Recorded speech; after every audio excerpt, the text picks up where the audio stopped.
and welcome back, ladies and gentlemen, to another exciting episode of our D&D campaign, Champions of Nirn, starring our brave adventurers, the Crimson Bones. Oh, let's see. On our last episode, the Crimson Bones, after finishing their brief shopping adventure down in the Bazaar, aka Market District, and deciding what to do next, there was a sudden commotion as a trader's prized giant badger collection busted free of their containment and began running amok. The Crimson Bones stepped into the fray, defending innocent passersby and getting in well with the local constabulary for their fine deeds. With the badgers vanquished, our heroes moved on to the local tavern, where they feasted and had many a merry time. The next morning, the Crimson Bones rose and found that Red-Faced Jack could use an errand. In need of delivering alchemical supplies to one potion shop owner by the name of Gom Jaw.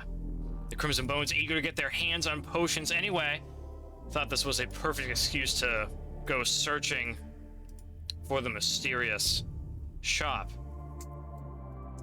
It was there that in the town square of Garza, I'll take us there now. Whoop. It was there in the Garza town square that the Crimson Bones found a young Argonian crier offering the services of Gom Jaw and his potion shop, the Egg Essence.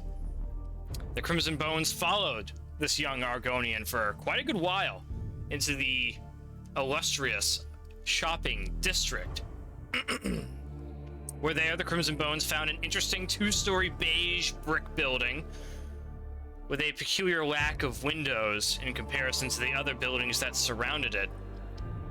And as you all entered into the dark interior following this young Argonian, that is where we return to our heroes now. Let me see here. My sweet, sweet Crimson Bones. So all of you, Mandion, Gelden, Skeezewell, Binbag, and Ulzgud Bone-Breaker are entering into this odd building. Again, two-story, primarily made out of, it seems like, stone on the first floor, and then perhaps the second floor is made out of some type of wood. You all enter into, like, this large, dark archway that acts as a entrance for this pretty old-looking building. Immediately, you all smell kind of like a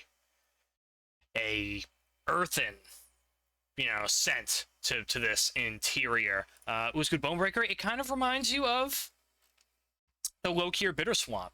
It is a wild,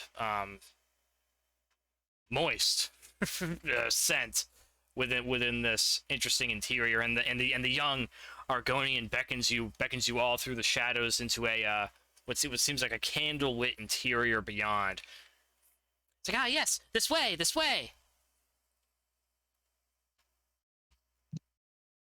I'll follow. Okay. I will also follow. Is it a tight interior? It's hard to tell until you open into the space. It seems like it's fairly spacious in there. Okay. That doesn't seem like it's a cramped. Stepping into the space, Ulzgud and Mandion with Skeezewell just over your shoulders, remaining in the darkness. You find a rather warmly lit wooden interior. You can see that the wood floor is a, rustic and a bit more on the older side. There's some rather faintly lit candelabras that all of a sudden come to a rise in the area, and what was a warm lit interior is all of a sudden that much brighter. And you are able to all get a good look at the what seems to be now, Mandy and Gelden, you keeping an eye out for dimensions, is a wood and stone rectangular space, divided by a large shop counter that rests before you all. There's some miscellaneous rugs and so on strewn about in your area. But aside from some like miscellaneous shelving and so on, there doesn't appear to be much of interest in your immediate location. Just beyond you, though, over this about waist high wooden shop counter, lies the beady eyes of an Argonian who steps forward into the light. And you are all able to get a good look at this individual. I was like, ah, yes. Welcome to the Egg Essence, valued customers. And this green Argonian with these little green bulbous eyes kind of takes a bow and raises his head back up. It's a green Argonian, dressed in pretty fine, finery indeed. Very well dressed. Seems like he could be very well, well off to an extent. He has a very fine, like, fur-brimmed hat sitting upon his oddly shaped wizard man head, which has a little head flap that kind of dangles just over his left eye, and rather beautiful orange throat coloration, which is rather distinct from the rest of him. You gotta kind of take it in the scene for a second. And notice that all around him and through shelves and shelves beyond this beast man behind him are just potions and potions and potions. All different types of colored bottles with liquids and elixirs and, etc., etc. And why don't I get a perception check from everyone who's in this space to make out any more finer details if you're hunting for them. Ulzgud, you can ride your passive if you want to. I shall. Mandion and Skeezewell, you don't really make out much than what I've described. This space this little foyer, kind of like nook area that you guys are in, divided by the counter, is way more well lit than the shelving area beyond. Ulzgud Bone-Breaker with a 15 passive perception. Am I correct? Yeah. Ooh, nice.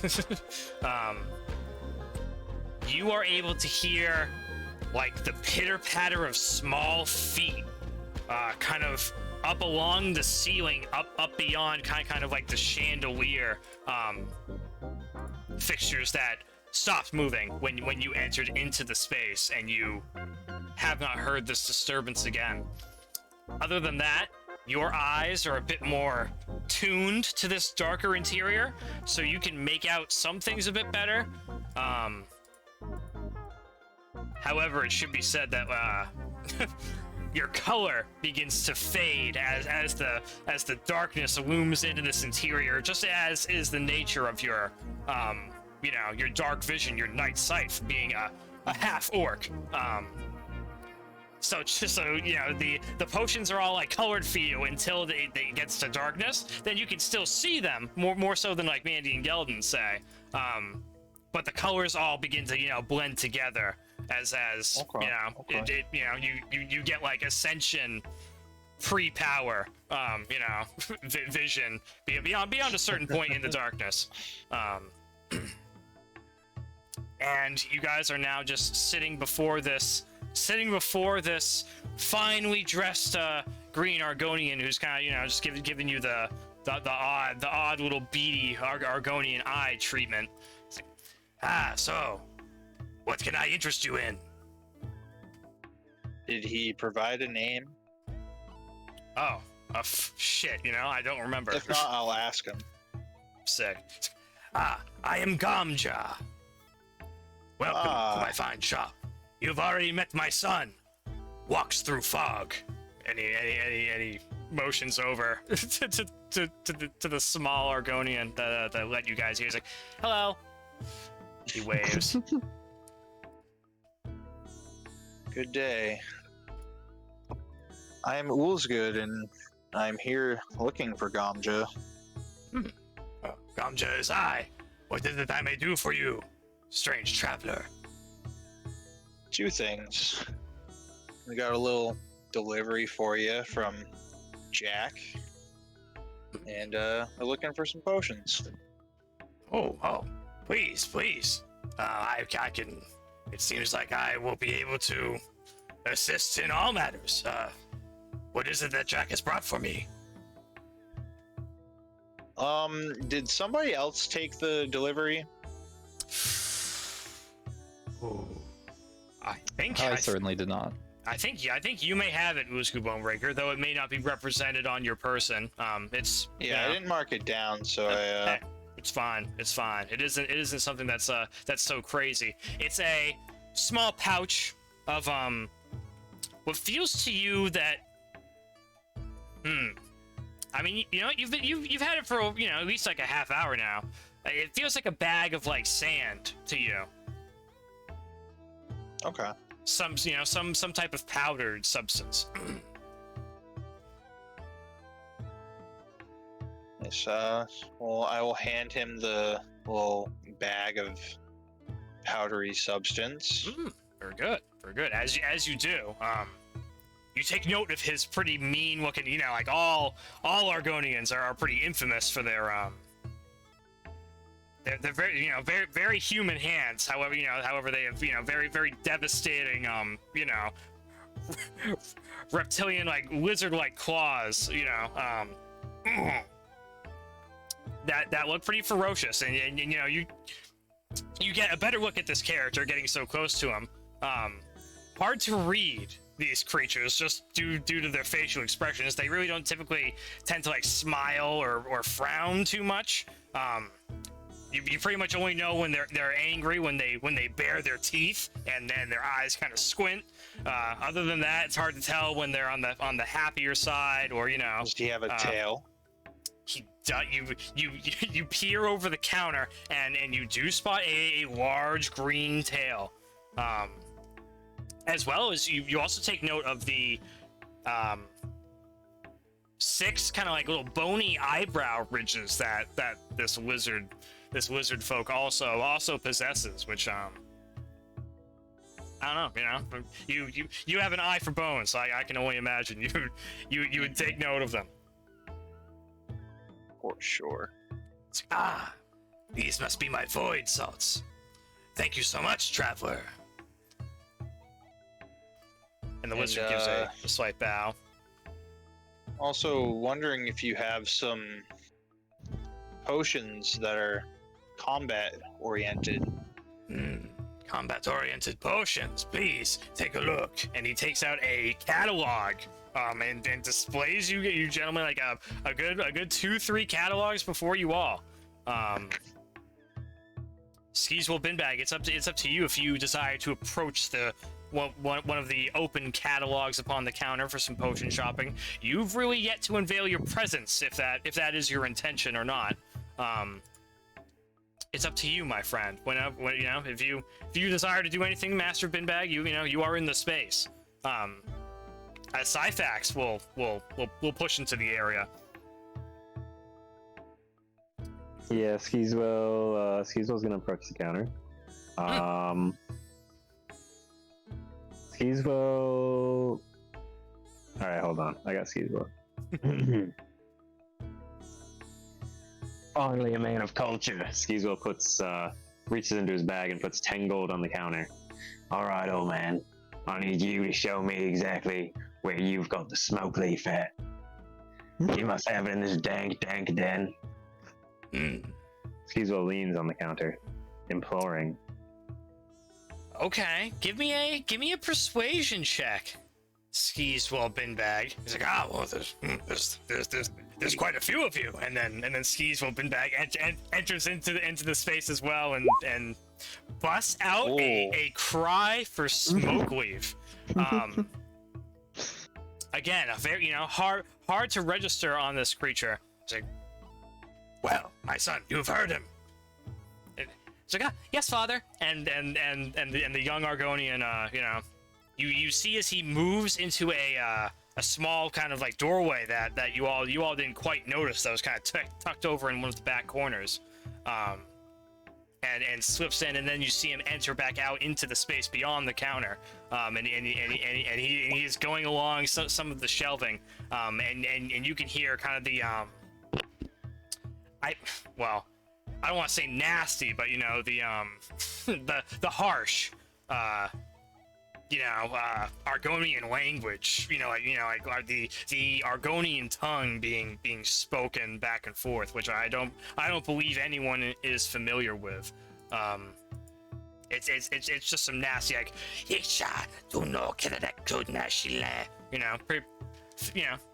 nasty. Some hissing every now and then. It's hard to make out.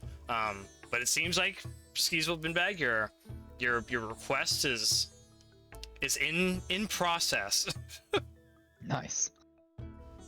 Skeezewell's very adept in the city ways. Perhaps, seemingly so. As Mandion, Gelden, and Ulzgud Bone-Breaker, I imagine you guys are browsing the catalog. You can go into the compendium and look at all like the potions in the compendium. If you just type in like potion up there, Nice. He may not have everything, but if you want an idea of what's available, he'll pretty much have most of the things in that list. The price, however, you'll have to ask him for. A potion of invulnerability. You don't happen to have that in stock, right? A potion of vulnerability? Oh shit.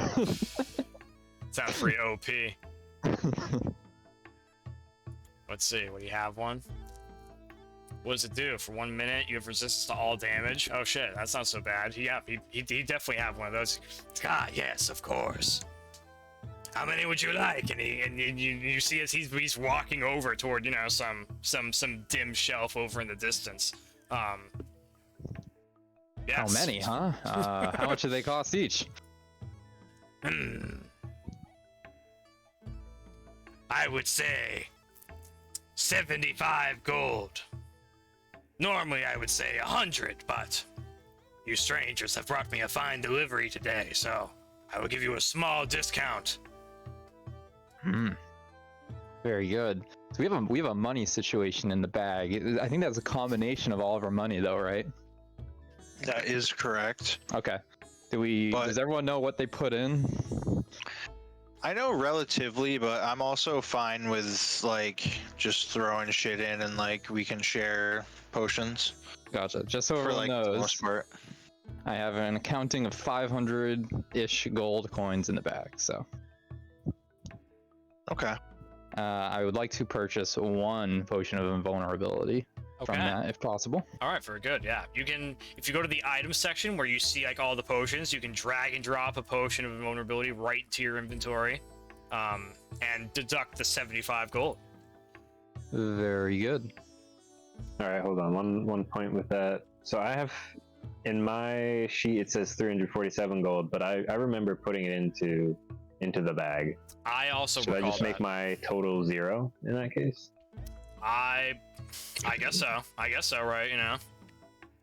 So as to not get confused and duplicate gold that isn't there. Yeah. You can just make that decision now, Skeezewell Binbag, because I recollect you making that decision. So, Yeah, I'm gonna say at this point that I've put all of that gold into the bag already. Okay. And that is probably representative of that total. Of most of that. I think so, yeah. I don't know if it exactly worked like that, but I think Cool. that's how it went. Okay. Very good. All right. Very good. Boom. So that's a potion of invulnerability for Mandy. He's like, well, let me know if you need any more. I have the finest elixirs and potions in all of Garza. I ask him about potions of vitality. Ooh. Nice. Let's see. I think those run a bit higher of a price. He's like, yes, I think I have one or two perhaps around here somewhere. And he goes back into the shelving and starts hunting around. Skeezewell Binbag, as Gomjaw is heading backward, his son walks through fog, comes back, holding a keg, as it were. He's like, how much would you like, mister? And places a keg of presumably smoke weave upon the counter. All right, what's the rate? Oh, geez. And then he turns around, and then you hear, the hissing. And, let's see. The price of smoke weave. Man, I would say probably 30 gold pieces for an ounce of the smoke weave.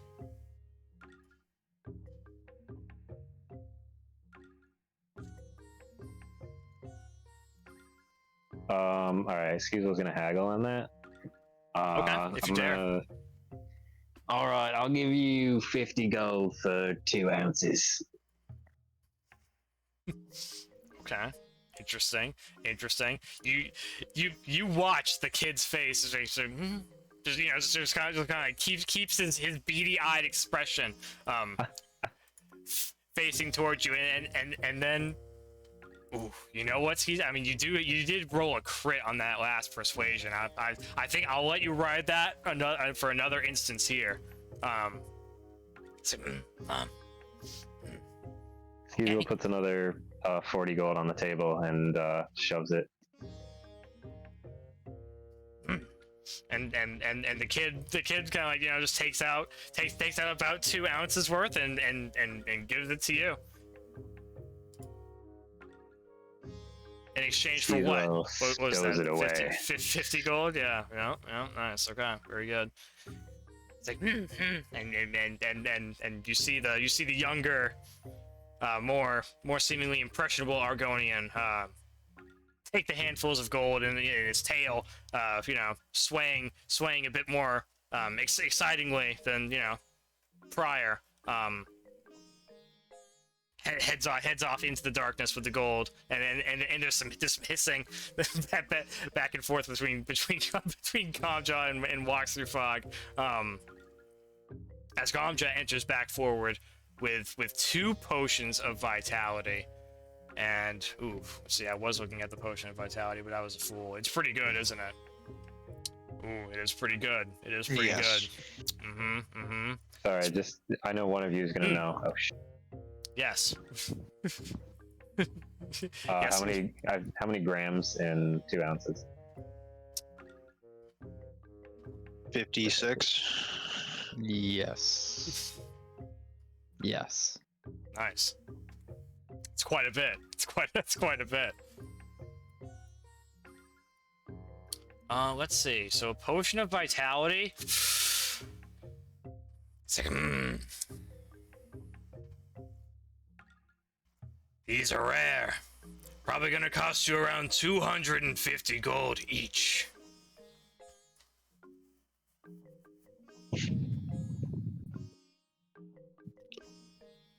You got anything with the same kind of effects?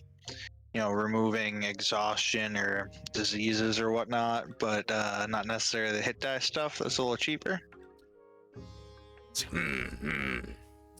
I think he has let's see, is there any potions of cure disease or any shit like that? Because I don't see it. But I would say he would have potions of cure disease, and he would have potions of remedy exhaustion. He just wants the hit die stuff, though. He doesn't want the disease stuff. That's what he's saying. I see. I'm checking for either. I'm checking to see if there's any kind of breakdown of it, because I wasn't really seeing that. But that's honestly, it's lower on my list. I am also interested in potions of Cloud Giant strength and potion of speed. All right, let's start with the potion of speed. Let's see. Potion of speed.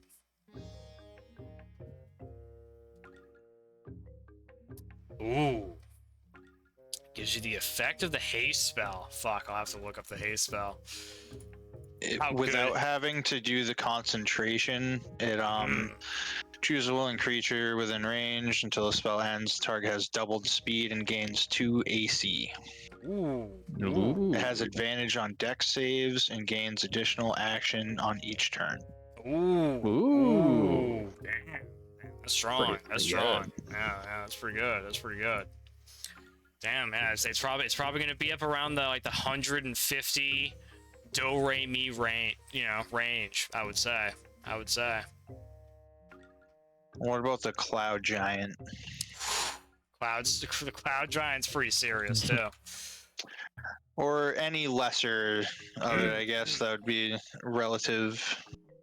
That was just the first giant that came up. Let's see. Let's see. He would have a potion of Hill Giant Strength, a potion of Frost and Stone Giant Strength, a potion of Fire Giant Strength, and Cloud Giant Strength. What's the Frost Giant? Frost Giant's pretty like Mid-Aronian cheese. Let me double check. What is the Frost Giant? Let's see. Potion of Frost Giant Strength. What's the deets? It's pretty nasty. Ooh, yeah. Probably around like 250 gold. So, yeah, that's another rare one, Traveler. Sorry, can't cut you much of a deal on that. Okay.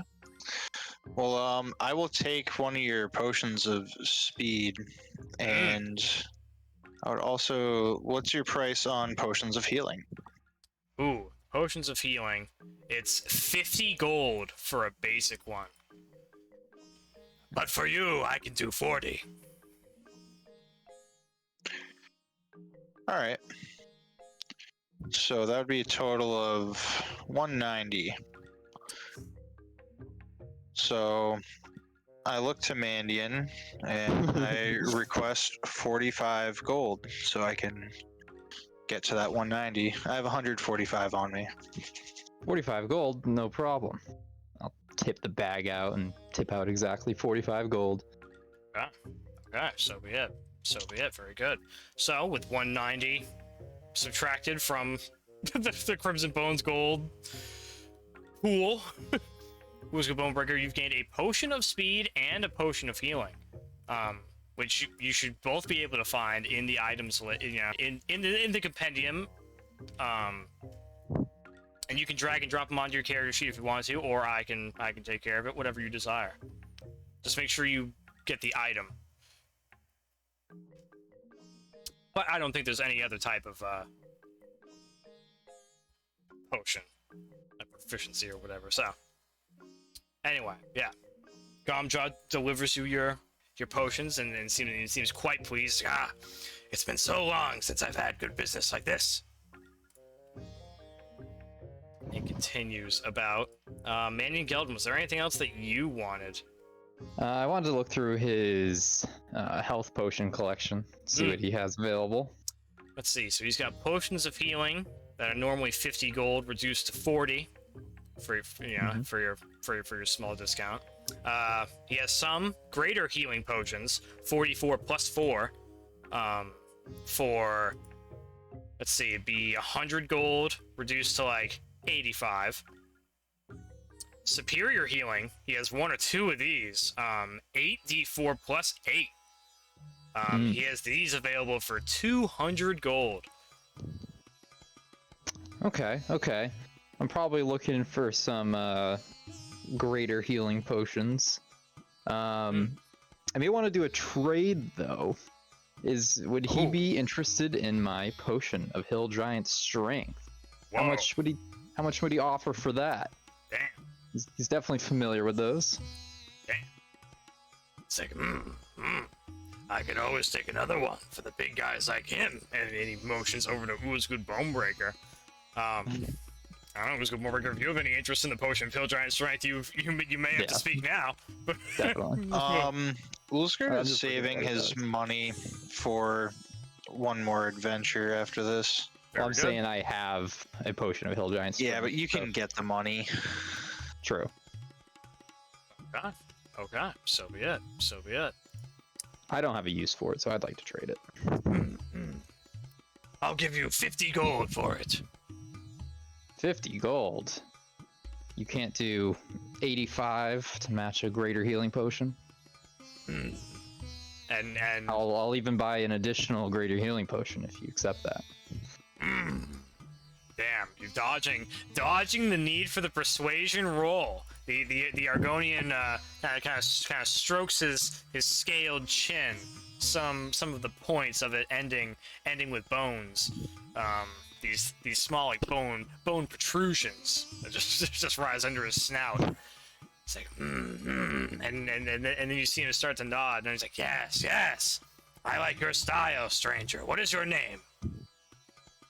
I am Mandion Gelden, the man of metal, and I raise my visor so he can see my face. Oh, very good, very good. I am Gamja, egg brother of the water. I bow to the egg brother of water. And he bows as well as his little head, his little like flappy fancy headpiece dangling with him. And he'll accept your deal, Mandion Gelden. Very good. So you can deduct your potion of Hill Giant Strength. And you can take a potion of Greater Healing. Very good.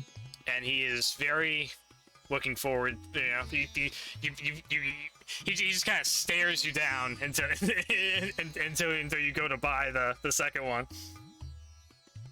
I will take the potion of greater healing, and I will offer an additional 85 for the second potion of healing.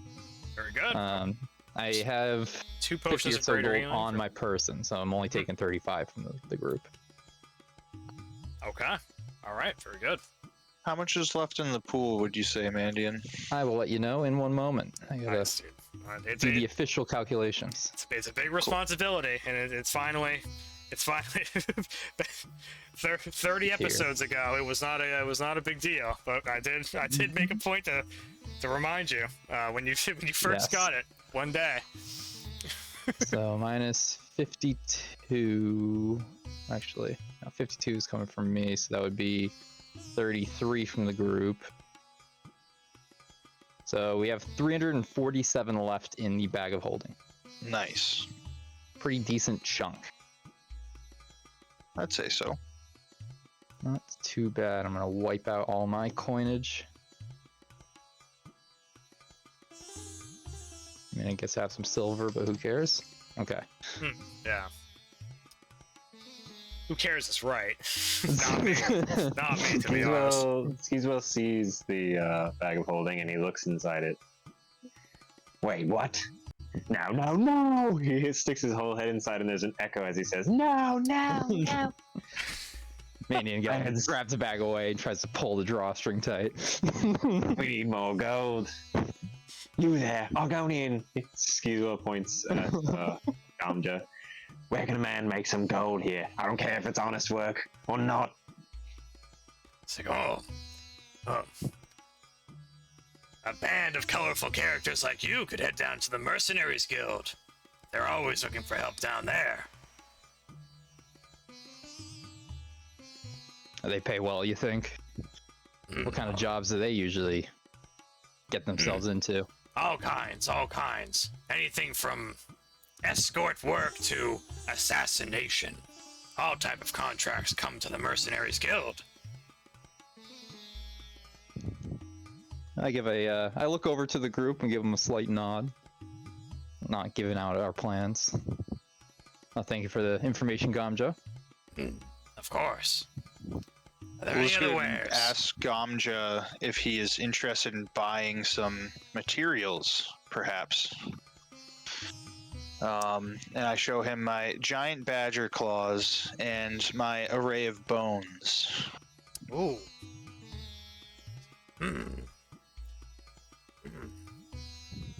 I could perhaps use some of it. What do you have, Ulzgud Bone-Breaker? So I got 10 badger claws. I'm offering up 5 of them. And I also have direwolf ribs and leg bones. Ooh. I have kobold femurs and a skull, and I have goblin ribs and femurs. Damn. It's been collecting, dude. Yeah, dude, that's pretty sick. See, I'm pretty impressed. I also have a ghoul finger. Ooh, damn, from way back when. And a purple worm tooth. Damn.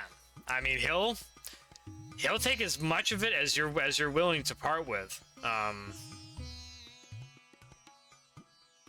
What throw down the 5 badger claws and the purple worm tooth. Ooh, okay. What are you willing to give me for those? He'll give you 75 gold for all that. We'll get this to 100 gold. I show him the kobold femurs and the direwolf ribs. Ooh. What do I gotta add? Ooh. Probably the direwolf ribs. And you have a kobold skull, right? I mean, I bet he'd like the skull, but I bet the femur will do. I'd say just the skull or the femur and the ribs. Yeah, if I were you, Which one does he want? If I were you, I'd do the femur and the ribs, because he'll go for that. Okay. He'll go for that. And he'll exchange for all those things, 100 gold is yours. It's like, nice. Not so bad. I've been looking for some of these. Very nice. And you watch the other small Argonian come over with his hands out, and Gomja passes him, your bone collection that you've been gathering over about a month or so now of adventuring.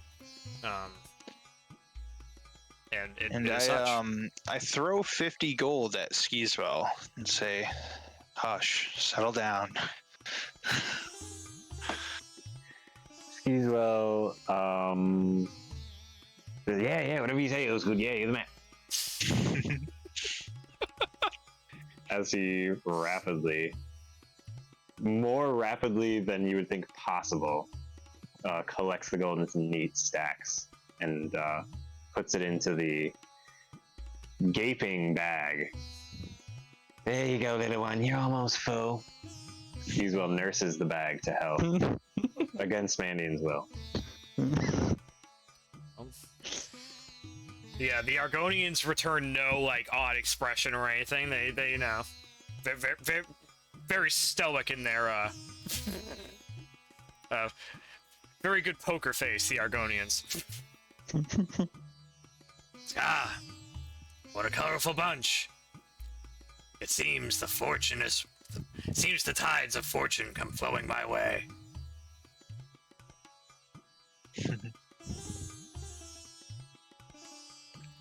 Is there anything else I can get for you, fine travelers? I look at my empty pockets and I shake my head no. Ulzgud begins walking towards the door and just says, "Which way is the blacksmith?"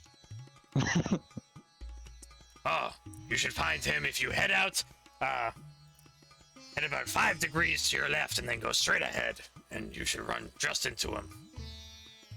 Thanks. Skeezewell joins the rest. Okay. All right. Very good. Very good. The Crimson Bones. Departing the egg essence. You hear the small Argonian from over your shoulder. Farewell, farewell. And Syphax's like, okay, goodbye. and you seemingly a successful shopping adventure. What did everyone get? All in all, what was gained? Got 2 potions of greater healing and a potion of invulnerability. You got a potion of healing and a potion of speed. Nice. A little bit of gold. 56 grams. Hell Yeah. That's all Skeezewell came for. All right, you gentlemen leave the bit damper, earthy interior of the potion shop. The egg essence, and start heading out your way into town. It is about, let's see. Oh yeah, still fairly early in the morning. Still probably not even high noon yet. You gentlemen step out into the nice cobblestone, rather more open quarters around here. It's not as jam-packed up in this district of the city, the sick shopping district. And all seems relatively well as you gentlemen can already see the light pillar of smoke and the twang of a hammer striking an anvil just over yonder.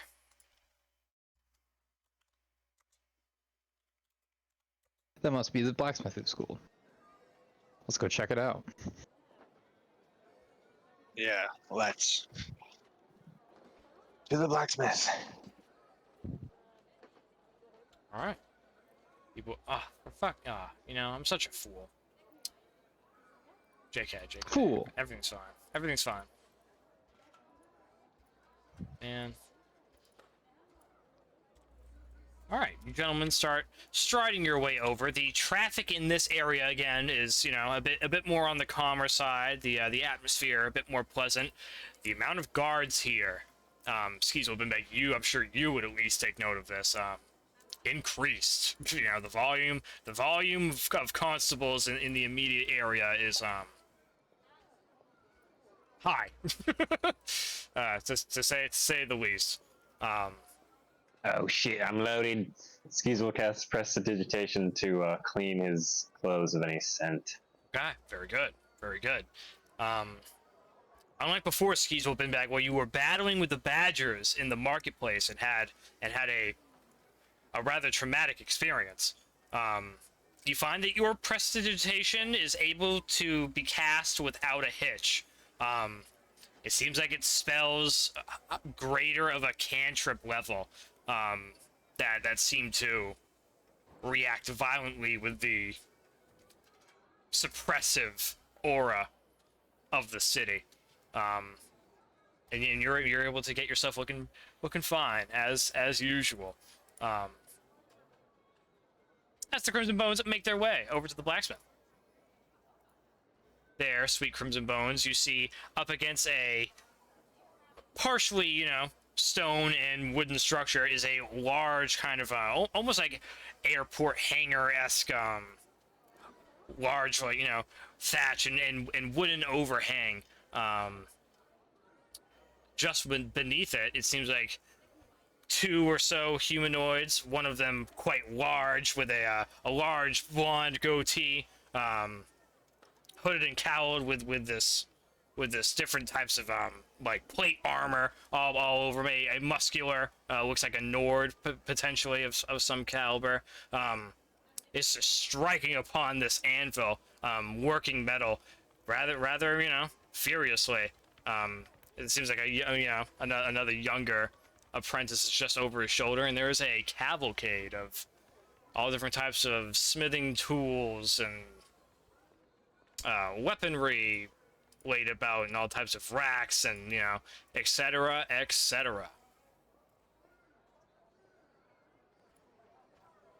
Ulzgud approaches and hails to the big man. Hey, blacksmith. I am Ulzgud. What is your name? Figures like at like the height of his swing when he looks up, and underneath his hooded head, you're able to see, you know, this green-eyed older gentleman, definitely a Nord, nasty-looking scars across the left side of his cheek, potentially for some type of beast, it seems to you. I'm Zog. Zog. Z-O-G. Zog. Oh, Zog. What can I do for you? I'm looking for a shield. What can you do for me? What do you need it for? You gonna be using it a lot? Plan on getting into some fights, that's for sure. Kind of like looks you over and takes note of massive wooden great club strapped to the back of your person. He's like, "You don't seem much like the sword and board type to me." Gotta have my back covered somehow.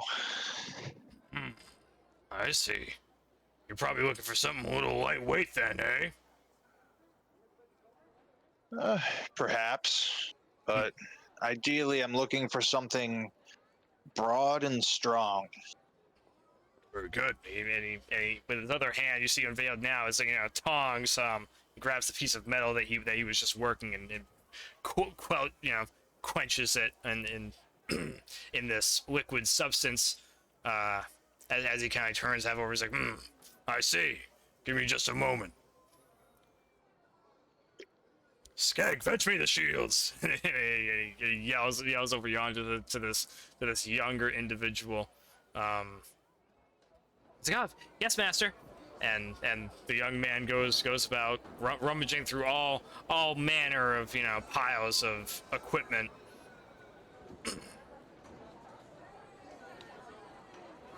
Let's see. Okay. A decent wooden shield, Ulzgud Bone-Breaker, will probably run you a good 30 gold pieces or so. Weighing 6 pounds and giving you an AC of +2 when wielded.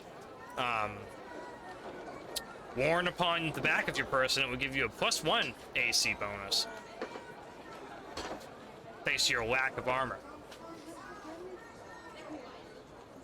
Okay. Just curious, what would a stronger shield run me? Ooh. Let's see. Reckon he would have a heavy shield, probably for double the price, so 60 gold. It would give a plus.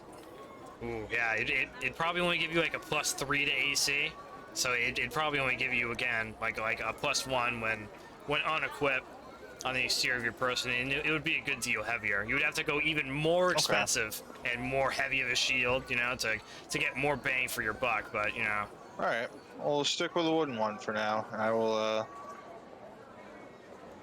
flip him the 30 gold.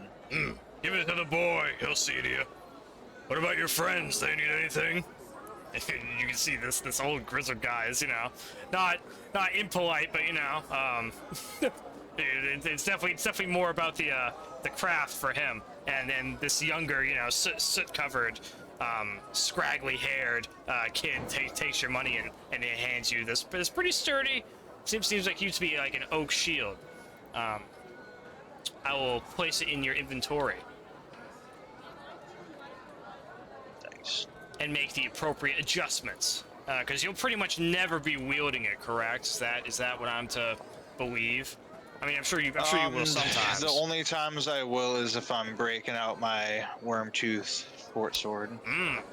Very good. Very good. Okay. Well, it's just gonna be. Let's see. I mean, it is wood. It's wooden, yet sturdy. Brimmed and secured with metal. Let's see. I'll change the AC from 2 to 1 due to the current state that it's in, but it is capable of being wielded with giving you a +2 AC benefit. Nice. Which won't be hard for me to remember. You get strapped on pretty firmly, and you feel like finally a large blind spot, on near your spine is at least going to be sheltered from potentially projectiles primarily. Only time will tell. And with that, any of the other Crimson Bones interested in anything weaponry or metal crafting wise related? Mandion Gelden? I would like to ask him what he has, first of all, for any scrap materials, if he has anything I don't have, for my own constructions. Oh, interesting. That's interesting. I got a pile of refuse just over yonder. How much you looking to get? Oh, You have scrap iron or steel, I'm assuming. Go take a look. You head over, and it's it's a some of it's just unusable. There's a reason why it's in the scrap pile, but you could probably salvage. Let's see, what do you have right now, pray tell? You've moved it all into the bag of holding, scrap. haven't you? Full 45 scrap. Yep. Oh, he could probably get you another like 25 scrap or so. It probably costs you like 2 gold per scrap, though. Gotcha. Okay. I haven't made a decision quite yet. I would like to, while I'm looking through his refuse, I would like to present him my sharp short sword. I say, this has been treating me well, but I'll be honest, it's a little too light and nimble for my recent combat styles. Do you have anything I could use to crush my attackers? Maybe even a mace or a hammer, a large hammer. Hard to get a good look at you, stranger. Haven't seen any type of armor like that before. And you can tell this, this guy isn't really paying attention to what you're saying. He's kind of more just like sizing you up, peering beneath your travel mantle to see the incredibly impressive metal working of Mandion and Gelden. Oh please, for a craftsman like you, this armor must be nothing. This is simply your average plate armor. Hardly. I'll tell you what, I'll give you almost whatever you want if you let me take a look at that thing. I suppose that we can make a deal. I suppose. All right. You may examine it, but I may not have the information you seek if you ask me. Very well. Okay. All right. So that's interesting. That's interesting. Okay. Okay. All right. All right. All right. Damn. Let's see. A few more minutes pass, and you get to chatting with this old smith. He asks you where you got the armor from. Do you tell him? I could think on my feet quickly, and I spin up a tale about how my guild masters knew a guy, and this is simply passed down to me from my elders. And he asks you how it works. Seeing it's, after a few minutes of him getting a good look at it, he seems to be on to its, a bit more of a, serious device. I tell him, well, I can't go through the whole process now, you see. It takes so long to get suited up like this, but it is a one-piece suit of armor. I cannot separate it. Seems seamless to me. I don't even see where you would. Well, I got it cinched up pretty tight. I'll be honest. Impressive. Very impressive. So, traveler, you're looking for some type of a bludgeoning weapon? Yes. Hammer or a mace of some sort. Damn. Yeah, I mean, he takes you over Mandion Gelden, and there's quite the selection. Let me see here.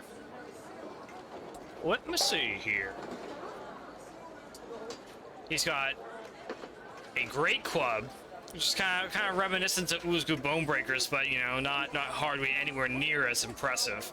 But something. He's got a mace, the lighter one-handed, weaponry of the bludgeoning world. Do 1d6 bludgeoning damage. Really only able to be utilized for strength, though, is kind of the kind of the caveat of that's pretty much a common theme with all the bludgeoning weapons. Very Right. strength based. Just so you know. Yep. Let's see. He's got a battle axe, which a bit heavier up there, but nice thick bladed weapon. Nice. He's got a maul. He has a two-handed maul. Nice. Does 2d6 bludgeoning damage. Pretty nasty. That's And pretty a warhammer that can be used with one or two hands. Does a d8 with one hand or a d10 with two hands. And the prices vary, with the maul being the most expensive. Warhammer. How much damage did the maul do again? The maul does like 2d6. And That's pretty good. Yeah, pretty interesting damage dice configuration with the maul. So I have, with my sharp short sword, I have 1d6 plus 4. The plus 4 is from my dex bonus, though, right? Yeah, yep. And you're Right. also proficient, I think, with weapons of that caliber, so that helps. Maybe. Right. Maybe you are. Proficiency simple weapons Are you only proficient in simple weapons? Is that true? and firearms. Ooh, yeah. Oh shit. I guess that is true. Hold on. Wait, hold on. This might you might have just doomed yourself forever. Nice. Nice. Let me see a list. What's up with weapons nowadays, anyway? I'm doomed. Oh man. Let me see. Good thing I Let me just can see. use my fists, huh? As simple as it gets. Yeah. Might be a little brutal here. Wow, nothing I'm looking for. I love it. You gotta remember, Mandion was never a fighting man when he was growing up. It is He's true. a scholarly man. It is true. It is Never true. had the training. It is true. You know, you even avoided any kind of rough and tumble lifestyle in your youth. Yep. You know, for the most part. It's a finesse weapon. Even. What, the short sword? Yeah, the short sword. Short sword is light. It's a finesse weapon. It is a martial melee weapon. So yeah, technically you wouldn't even be proficient with it. You poor dog. So I have disadvantage, right? No. Is that how it No. works? Okay. No. I think you only just like don't get your proficiency added to it. I pray. You pray. Okay. Yeah, not really. So it's gonna look a bit more like that. for your fucking accuracy nowadays. Daggers Gotcha. are simple. So you Right. which you are proficient in. Yep. So a mace for like 15 gold, like, you know, the weakest of the strength-based weapons, is a simple weapon. And the great club Gotcha. is also a simple weapon, the two-handed kind of Okay. wooden, you know, wooden basher. Well, with that, I may not want to get a weapon. Yeah, it's kind of a shame. It's kind of a shame. Here's what I'll offer him. I will offer a demonstration of exiting and entering my suit, which will take about 10 minutes, if he lets me take a certain amount of his scrap materials. For free. Ooh. All right, yeah. He'll offer you all 25 of his scrap Nice. in exchange for viewing the donning and doffing of your impressive suit of armor. Very good. Can I maybe even get a few coals from your furnace, in case I need to melt any metal and make myself a bellows? Sure. I'm entertained by this. Thank you, thank you. Yeah. And what, Yeah. 25 scrap? Yep, My total? 25 scrap to your total. Okay.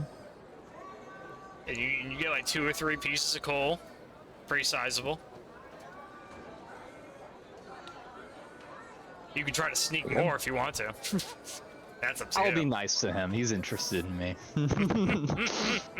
Yeah, I'll kind of look to my colleagues. I'll say, "Sorry, guys. I just need to show this man something," and I'll undo my armor and take it off and put it back on in front of him, and I've Okay. shown him the whole deal. All right, very good. Good few minutes come and go. As you all watch the decompression and the steam hissing and eruption, as a few passersby kind of take notice. And then and he's, you know, pretty much in awe of this, you know, dark and red colored, you know, very dense, beautifully crafted suit. That slowly begins to hinge up and open and decompress in a very difficult to describe way, until eventually the frame of Mandion Gelden and his squishy human body is able to erupt out, and he you know, he's kind of like checking out the interiors, like, amazing. And, you know, a few minutes go by, and you kind of have an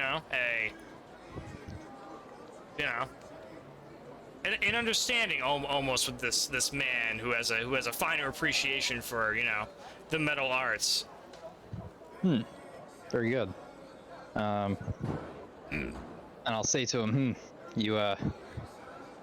I've been told that this is a Dwemer. Have you heard of such a thing? I'm trying to get information out of him. Oh, damn. Make a persuasion check. Persuasion check. Ooh, damn. Nice. It's like, the dwarves. Yeah, I've heard quite a few things about them. Master smiths, they say. So I've heard. And from this suit, I would tend to agree. As would I. Never seen anything more impressive than that. So you've never seen any Dwemer weapons, armor, or artifacts in your life before? I've seen a few. The interesting metal the orange-hued metal they use to make out their weapons and armor out of is even strong without their presence being everlasting. However, it's hard to forge with that metal. And the secrets of these smiths were unfortunately lost when the rest of the dwarves were taken. Do you have any of this metal or artifacts? Alas, no. I've sold it off quite some time ago. I just wasn't able to do anything with it. Did you sell it off to a man in this city? Is there a man who collects such objects? No. I think it was some dark elf archivists that were heading up to the Ebony City up north. If you're interested in that kind of book learning stuff or what have you that goes on up there, that's where you'll want to head. Well, thank you for that information. I appreciate your scrap. He nods. Oh, anything else, strangers? Mandion shrugs and looks at his compatriots. No thanks. There's been magic here. Damn, what was that? Skeezewell Binbag? You know whether anyone magical is around here? Ooh, make a persuasion check, Skeezewell Binbag.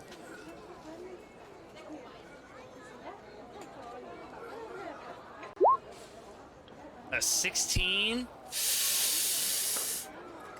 Scrolls, wizards, anything. I mean, I'm just out here to see the culture.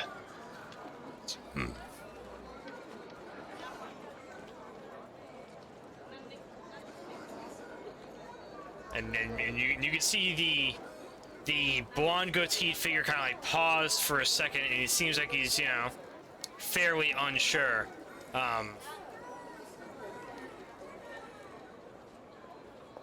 He's like, go around the corner and go speak to North. He might be able to point you in the right direction. He runs the carpenter station down the way. The figure spits. Very well.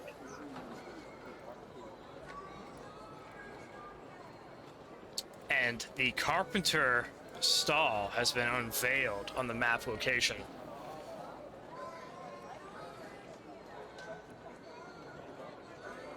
For the Crimson Bones to potentially investigate. But it seems like this old man isn't interested in dishing out any particular intel himself about the arcane. Master Binbag. Well, with that, Crimson Bones, you leave the blacksmith behind. I believe so. Okay, so be it. So be it. And you gentlemen parting away, you are left in the hustle and bustle of the shopping district yet again. There's still many a store to stumble across, but your errand for Red-Faced Jack is completed. I'll go strike that off the side quest board. It is done. Very good. The alchemical ingredients for Red-Faced Jack successfully delivered. You know what that means. Give it to me. Yeah. Excellent. It's worth it. It's worth it every time.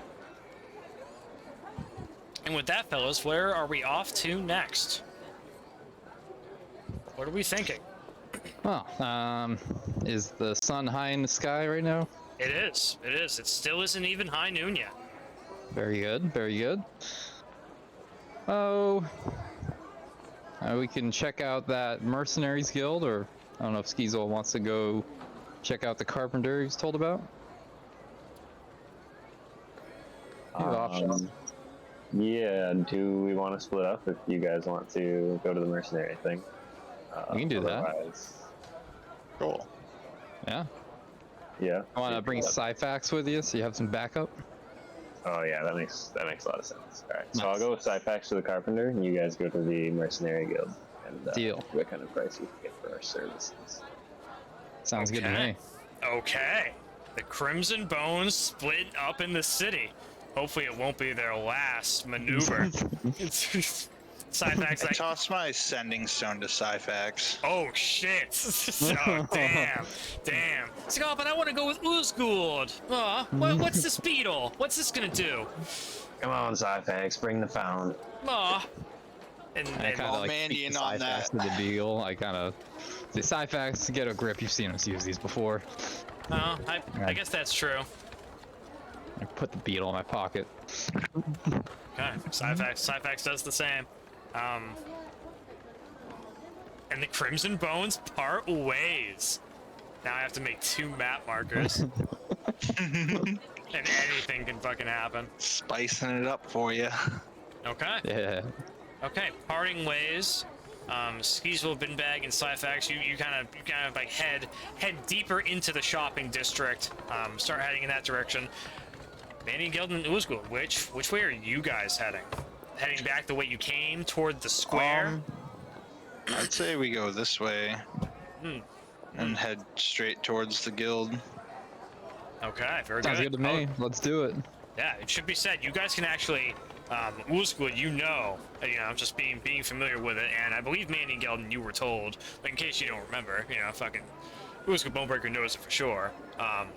You can see a large, very thin, tall tower over in the distance in the direction of the Mercenaries Guild, with these black birds, surrounding above it. You know that, a very, very poignant landmark that you can see almost from anywhere in the city.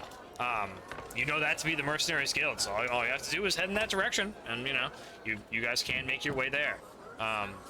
Very good. And you start doing just that. Making your way.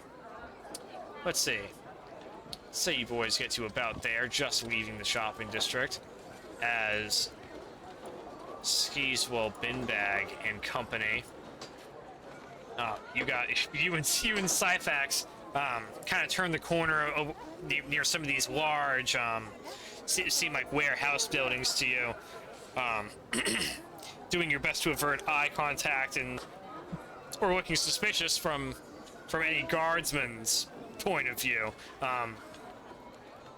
You look over yonder to find what seems to be a woodworker of some caliber. Master Binbag seemingly fitting the bill of who you were tipped off to find.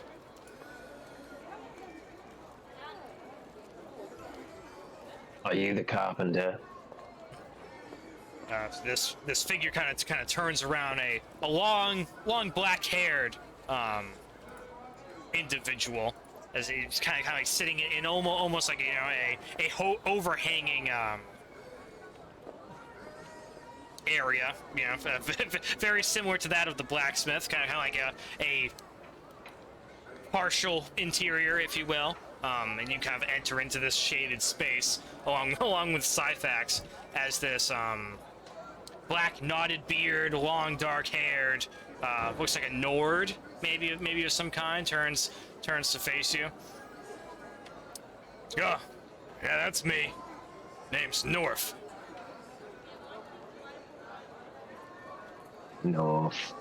I was told you know where a scroll master might be, or some kind of sorcerer. Oh. Who told you that? Kind of looks around. I understand it's very taboo. I'm willing to pay for information, but if you don't know anything, then I'll just be on my way. And I was never here. The figure kind of like looks both ways. It is taboo, so you do well to keep your voice low. Come over this way, and he motions you to follow him. Skeezewell follows. Yeah, very good. So it seems like this figure is kind of a more heavily clad. It seems like this is a pretty capable individual. Though you don't sense the scent of magic on, emanating from this person. And he kind of leads you into a small storage shed just within the confines of his property, just around the base of his building, kind of nestled in between two structures. So, who sent you here? How do you know me? Never mind that. I don't know you. Skeezewell puts his finger up to his lips and casts message. And then he uses that to chat covertly with the carpenter. Okay. And Skeezewell asks where he can get magic scrolls.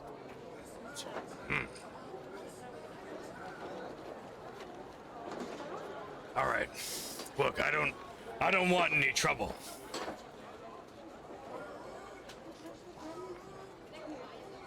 The man you are searching for is a high elf by the name of Gilgalad's Nirn.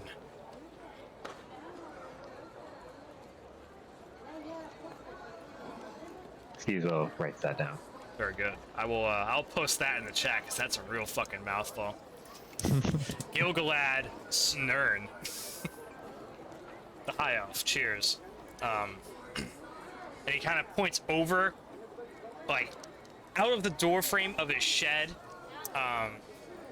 to the northeast, kind of pointing around across the courtyard from where you just arrived, and you see a hooded figure, clad in a pretty mean-looking metallic armor, who's kind of just, leaning up against a building, far away on the opposite end of this corridor. He's like, if you want any kind of service like that, when it starts getting after dark, you can go speak to that Argonian over there. He'll tell you what you need to know.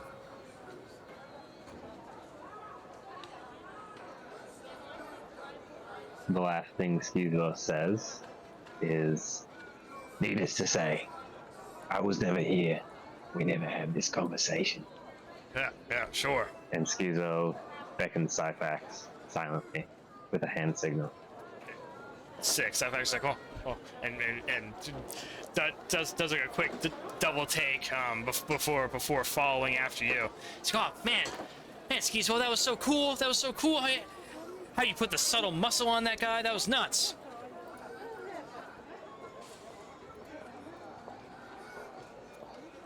Skeezewell just looks at Syphax, says, "You got a lot to learn, kid. Stick with me." Huh, boy, golly. Who would have thought Skeezewell Binbag would be so cool? And pushing over toward the Ulzgud and Mandion team. Oh, whoops, that's not what I want to do. You gentlemen are pushing down the rather constricting, you know, cynical ways of Garza.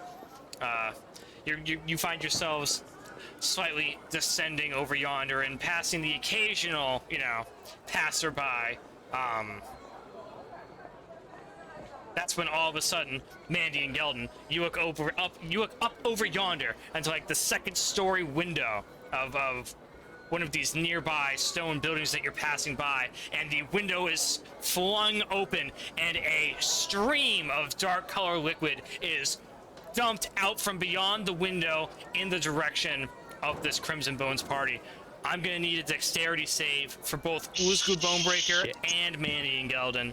Ulzgud, you have advantage thanks to your animalistic instincts on this dexterity save.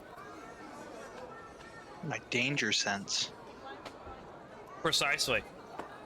Precisely so. You can see it, so you have as high a chance as anyone. Can I use a flash of genius on mine? You can if you want to. Yes, you can as well. I would love to. Very good. That brings you up to an 18, right? If I'm not mistaken. I believe so. Yes. Yes. Yep. Okay. Yeah, that's my modifier. Right. So yep. Very good. Very good. You watch as someone like unloads their piss and shit bucket from the second floor, and it comes streaming toward like an arc of just liquid just jetting out across the street in your guys' direction. And you both deftly like sidestep and dodge out of the way of this stream of bodily liquid as it splats against the you know, the cobblestone roadwork, and is drained into a nearby grating. And then you hear you see like hands reach out and close the shutters of just one of these many domiciles that are littered across this area. And as you're recovering and formulating what to do next, if perhaps in retribution, you hear like coughing coming from the grate in the ground where the slime has just shicked its way down towards, presumably into the sewer system. There was like a coming down from within the grate. Ulzgud Bone-Breaker, Mandy, Gelden. Ulzgud pays no mind to that coughing and lets an infused harpoon go towards the window. Oh yeah. Oh shit! Okay, all right. Go to toss infused harpoon, Mandy and Gelden. What do you got? Just screams, "You're filth!"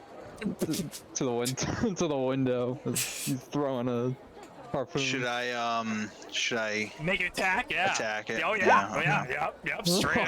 Straight up. Yeah. Yep. You.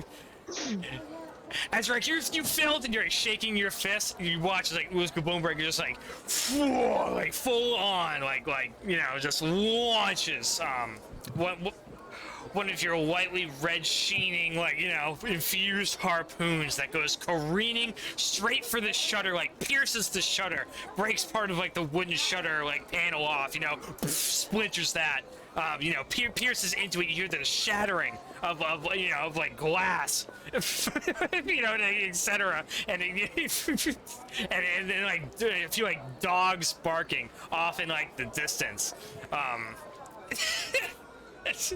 And that's about it for a few seconds, as Ulzgud Bone-Breaker has, indeed launched an infused harpoon through the window of this domicile, and in but a few seconds later it returns into your hand. Ulzgud Bone-Breaker.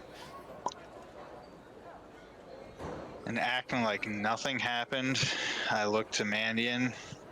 You hear some coughing? I heard something. And it was gonna look over and ask Mandion this question. You look beyond Mandion, past his leg over toward like the sewer grate, and you see like the fingers popping up of someone like underneath like the street level. God. and like the fingers all of a sudden like grip upon the grate, and like you hear the grinding of like the metal on the stone as the metallic grating slowly lifts up and then slides over the grating. Rising out of the sewer is like a filthy, like disheveled, older, pale-skinned man who seems to be covered in all types of filth and like, you know, like human grease and shit. And he rises up, just, like it isn't bad enough being down there. Mandion approaches the man and says, "Hey, you all right?" And he points up to the window that we just shattered and says, "Oh, it's them. You should go deal with them." I'm not surprised it happens. He gets splattered with shit every now and then. It happens. Unfortunately, living in this city. Lavatories are a rare commodity around these parts, my friend. Only the most prestigious over there in the Highborn district get to have lavatories. Oh yes, and I'm sure the Lord Geronimus himself partakes, but not for us common folk. Oh no. What are you doing down there? Why, I am one of the many Great Garza cistern workers. We maintain the sewer underneath the great city. The sewer, huh? Indeed. There's many labyrinths. Is it a large sewer network? Oh, indeed, my friend. There are many labyrinths that twist and turn beneath the sewers of Garza, and it goes quite deep indeed. It's said that the ancient Nords that built Garza long ago, like, you know, this guy just starts getting like, you know, like embellishing, and like every now and then when he does a hand gesture, like, you know, there's like some sewer, like liquid that's like, you know, flung from, you know, from his person, and you know, long ago, you know, when the Nords built this place, their city was lost to time, and it's said that the city still remains below Garza. And this homeless like sewer worker pretty much unveils to you guys that, you know, yes, indeed, there's a great labyrinth beneath the city, and there could be a great many mystery down there. That has definitely caught Ulzgud's interest. He notes that for later. He also tunes you guys onto the Highborn district, pointing over yonder, way past the Mercenaries Guild, way over. Raised is like another section of walls within the walled city of Garza, and you know, he kind of gestures over in that direction. And you gentlemen are getting a better form of the city. He's like, well, I'm off to Red-Faced Jack's for some of those sweet, succulent chicken wings. And he like reaches in with his bare feet that he was down in the sewer with, and like drags the metal grate back over into the hole.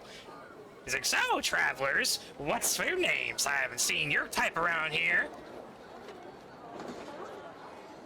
A disgusted Mandion Gelden says, the Crimson Bones. The Crimson Bones? What's that? Oh, we're just some traveling band of adventurers. I'm sure you see them all the time. Ooh, like Beric Dondarrion. Better than Beric Dondarrion.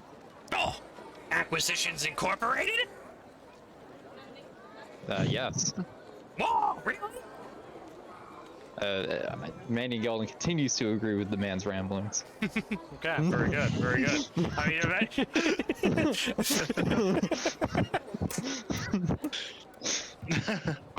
nice. For for like another minute or two, you guys are kind of like shuffling along, starting to carry on with your day. heading over yonder, and eventually you guys reach along with this homeless man who's like now traveling with you. You guys have found what looks to be another district area. Because all of a sudden, like the traffic starts to slow down, and it seems like this is a bit more of a fenced area. And you gentlemen have discovered the Guild District. Very good. So, business with the guilds, do you? Well, the Acquisition Incorporated headquarters just down there. Isn't that where you have to go? And he points the opposite way of where you guys have to go. that's just right. We'll need some privacy here, but you seem to be a well-listened man for the city. You live in these sewers and you know what's going on. If you ever see the Crimson Bones again, make sure you provide all that juicy info that we may need. Oh, you bet. We're fighting for the good guys, remember? No problem. I'm one of the good guys. Us sewer folk have to stick together. That's right. If the Crimson Bones ever need... You come run along if you ever hear anything important. You remember that. Well, no problem. If the Crimson Bones ever need sewer information, you know who to come to. What's your name? Shekel. Hi, Shekel. I'm Ulzgud. Wow, I will talk to you again sometime. Okay. See you around. And Shekel, the sewer man, is born this day. He also points out the Acquisition headquarters before he goes. Nice. Which you guys also learn about. Very good. And before long, you guys are left of Shekel. Skeezewell, Binbag, and Syphax, what are you guys up to? Are you trying to reconvene with the rest of the Crimson Bones? Yes. We are going to the mercenary now. Okay. So be it. I would say you're probably forming about there as the rest of the Crimson Bones are getting ever closer to their destination. Let's get some perception checks, Mandion, Gelden, and Ulzgud Bone-Breaker. Perception. Oh. Ooh, you don't make out much. I'll hit my passive again. Okay. You definitely take note of like the increased orderly guard, regime around here. This is another area of elevated security, where it seems like that little stretch in between the shopping and guild districts seems to just be like, more residences and lower class domiciles, all interspersed together. You're now entering back into some other type of like commercial area, or well, indeed, as you know now, to be the guild area, the guild district. As such, you guys are getting hit now with like all different types of senses. Most of them excellent right now as you guys are passing in front of the Baker's Guild. You take great note of this large, like, 4-story, like huge complex. That is all manner of like different caravan beasts, bringing in all types of like, flour and pastries and sweets and, et cetera, et cetera. The hustle and bustle, the hustle and bustle. Okay. And before too long, you gentlemen, if you do not get stopped by the succulent sweets, make your way out to the front of the Mercenaries Guild. Very good. Very exciting. Skeezewell, Binbag, and Syphax, you are making your way down the road, kind of enjoying the quipping back and forth. Skeezewell, Binbag, as all of a sudden, wood shutters open and a bucket is launched outward toward the road with a brown nondescript liquid splattering toward the street. I need Skeezewell Binbag and Syphax Timber Hollow to make dexterity saving throws. Or suffer the fucking consequences. Oh. It doesn't sound like it was good. I don't I'm think assuming he's not within 30 feet of me. Oh, God. Nope. No. All right. The map is almost kind to scale, and you... Yeah, no. Pretty far. Pretty far. Okay, good. Yeah, nope. A brown, undescript liquid just showers and soaks both Syphax and Skeezewell Binbag, as well as the bucket. Ding, ding, ding, ding. Like clattering along the ground. And you two are just covered in shit. Let's get some Constitution saving throws now, as the stench of this shit liquid might almost be too much to bear. It is for Syphax.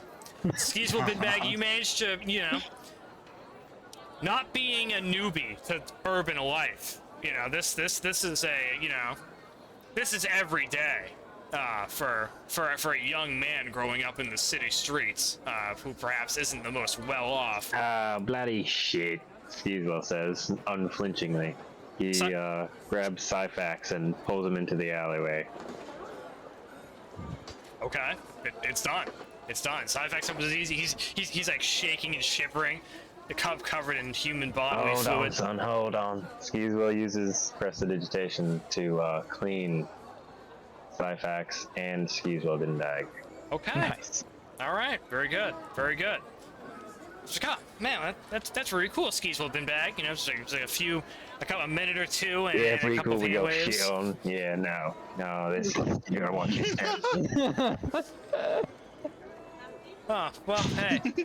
Thanks, Skeezewell. All right, we gotta find the others. Come on, let's go. Follow me. In Syphax, thanks to being cleansed from the shit, leads you straight to where the Crimson Bones are. And the Crimson Bones are reconverged just outside of the Mercenaries Guild. Rather Nice. cleanly for this next set piece to occur perfectly. Let's see. And with that, Syphax returns the beetle to Ulzgud Bone-Breaker. Your beetle's returned to you. Post haste. Thanks. And this is where we will take our break for now, gentlemen, as we are about to enter into the lightly colored, white stone, beautiful banner adorned, big mean guards standing outside the front of it on either side of this grand staircase that rises to these big maroon colored doors. We will wait to see what lies within when we return from our break, gentlemen. Yeah. Very good. Oh, fantastic. And we left our heroes, the Crimson Bones. The four of you have regathered and are just sitting outside of this beautiful, lightly stoned, what almost looks to be like a government building. In its sides of its like light, almost like marble-like stonework are these, you know, these recesses, and in which are these, you know, these torches of like this blue flame, you know, that seem very, you know, arcane in appearance. And there are these spooky-looking guards that look very unlike the other guards of Garza. These boys look like they're pretty serious, and they're kind of just looking straight ahead with these huge, nasty-looking halberds. And there's these beautiful stained glass blue windows that adorn this magnificent structure. That does, in fact, lead up to its highest point being like this tower extension that scales at least 80 feet or so into the air. A bunch of dark birds swarm about it in the up against the blue hue of the sky that shimmers every now and then against the sun. You all stand before the Great Mercenaries Guild. Large maroon double doors stand on like a staircase before you. And all that needs to happen is, presumably, you gentlemen head toward it. Syphax is like, oh, whoa. Is it time, you guys? Are you guys actually doing it? On guard, side facts. Yeah, no, these people are going to react. Oh, shit. Okay. We have to further our name. True. Syphax seems pretty hyped.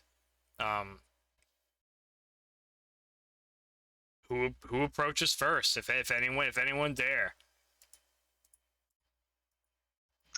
I'll do it. Unless you there's do any objections. He can definitely do it. I'll follow.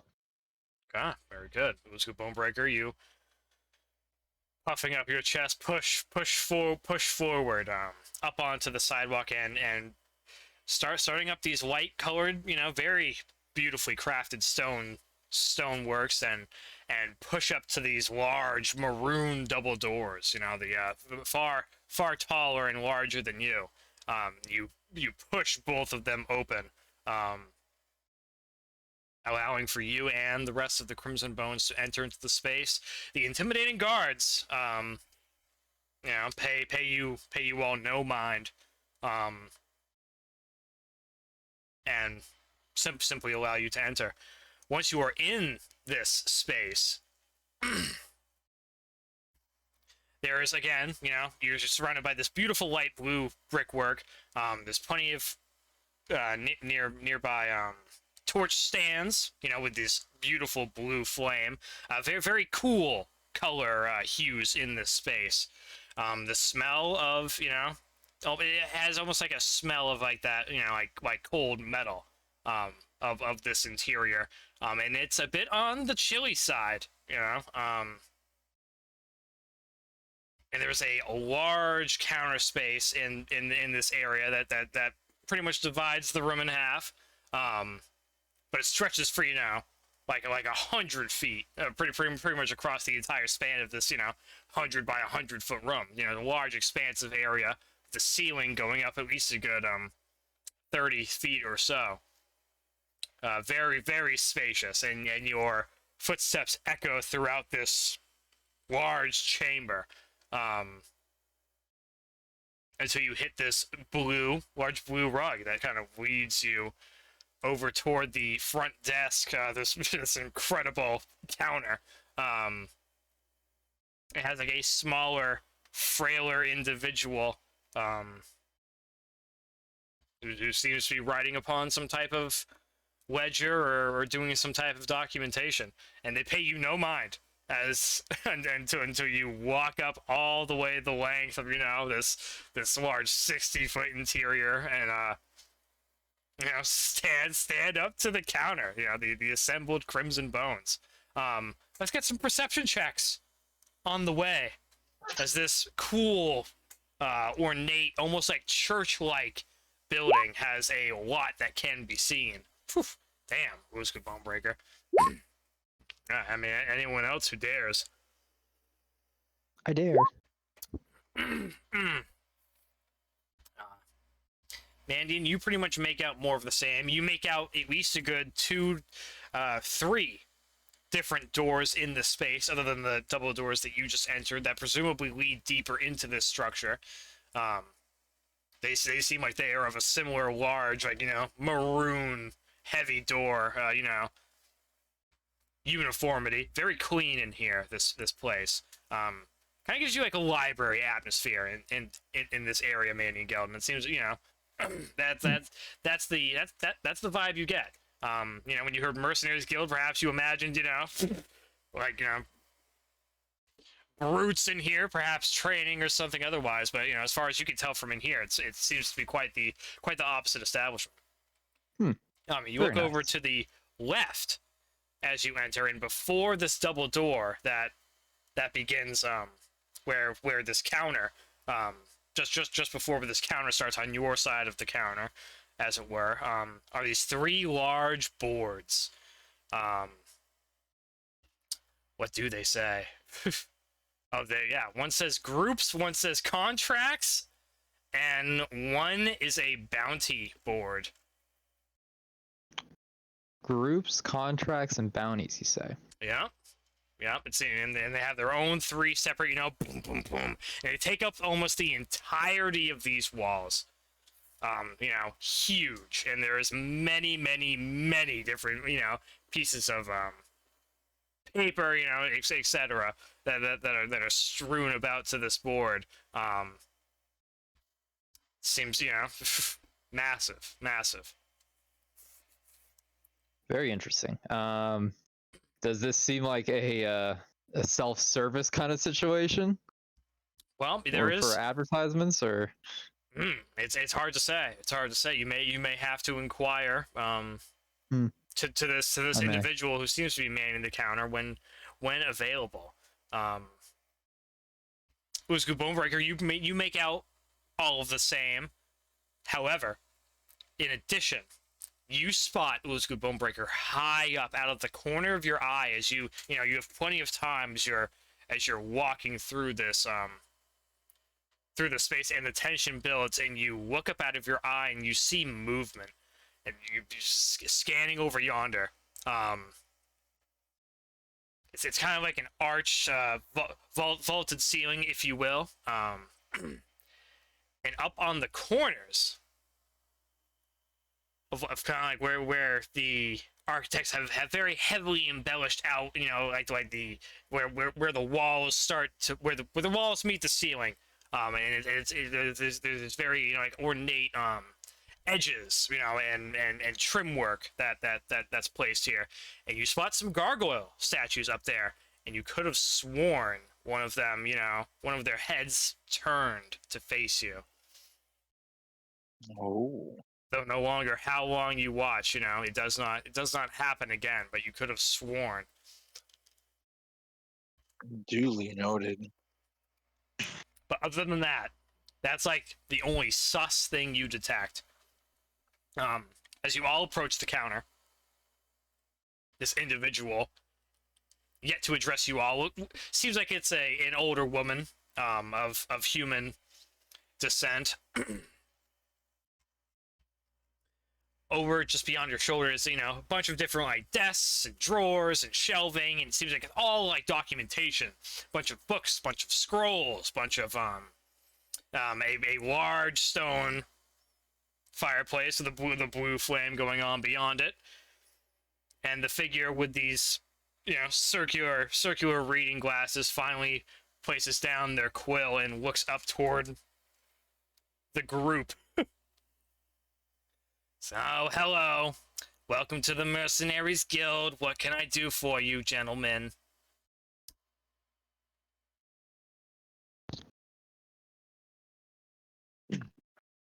I approach and I tell her we would like to register as a group. Oh, is that so? You're here for registration. What a joy. It's been such a long time since I've seen such worthy individuals. I like the look of you guys. What's your name, kids? What do you go by? We are the Crimson Bones. Oh dear, that's strong. The Crimson Bones. I like the sound of that. I'm sure Delron will like it as well. Well, here you go, dears, and she gets off of the, what you find now that this shorter figure was indeed on like a stool, and as she rises down, she could barely be seen beyond the counter, as she shuffles over yonder. Let's see. Now, I must say, before we go any further, there is a registration fee for the group, and you must have at least 3 members to warrant the group size. Well, how much is the fee? It's 40 gold pieces. I look to Mandy and Gelden, and I say, as you can see, we have more than the 3, and I believe we have the gold. What say you, Mandion? Ugh. Mandion counts 1, 2, 3, 4. And he says, I agree. And I pull out the bag of holding, and I dump out 40 coins. Oh, very good, very good. As she passes these pamphlets out, unfortunately, these are my only last 3 identification cards. I would say the most prominent and important members should utilize them first, and I will have extra copies in but a week or so's time. Sorry for the inconvenience about that, dears. And she passes you these 3 rather finely made, almost like business card style, pieces of paper for you all to fill out, which I've taken the liberty of doing so already. If there's any details that I've put on these identification cards that you guys don't want on there, we can talk about that, at a later date, and it can be, retcon and change. I just took the liberty of filling out, the basic information. Very good. Yeah, if you guys are down for paying the fee and doing the paperwork, there's it seems like, Yeah, sorry, Cyphex. You get yours next time. Oh, well, I mean, I guess hey, I don't know. I haven't been paid yet, so I guess I'm not a real member of the Crimson Bones. Yeah, don't forget you have to pay. Oh, well, that's not what I meant, but damn it. And Mandy Gelden has deducted the 40 coins already. So okay, very good, very good. So let's say 10 minutes or so goes by. You gentlemen fill out your Mercenaries Guild Adventurer Identification documents rather promptly. Let's see. Ulzgud Bone-Breaker, there's yours. I'll be adding them to your handout section, gentlemen. You can add them as a physical thing in your inventory. They weigh like, not even a pound, like a tenth of a pound.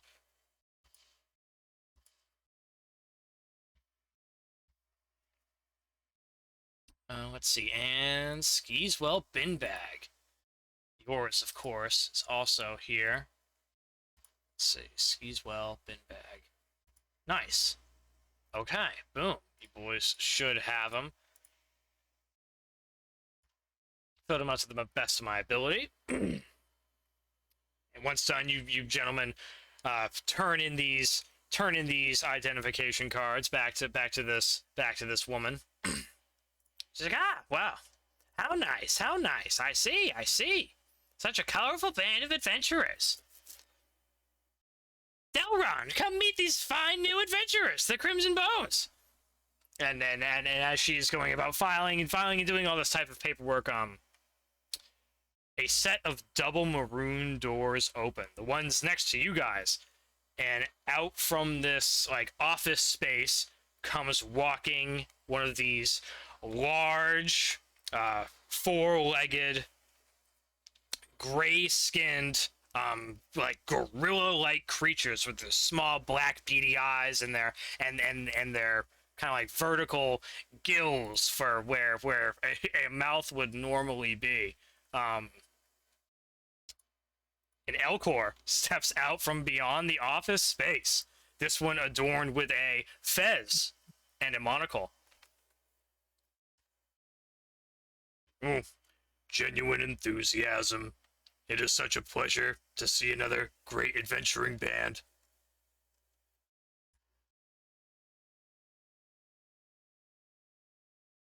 Manning Gelden is unsurprised by the sight of this Elcor, and he greets him as the Crimson Bones. Says, I am Mandion Gelden. It's a pleasure to make your acquaintance. Pleased greeting. I am Delrond, chapter owner of the Mercenaries Guild.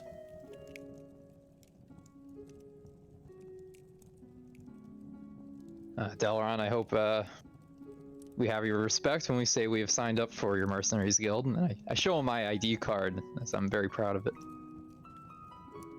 Oh, such fine penmanship.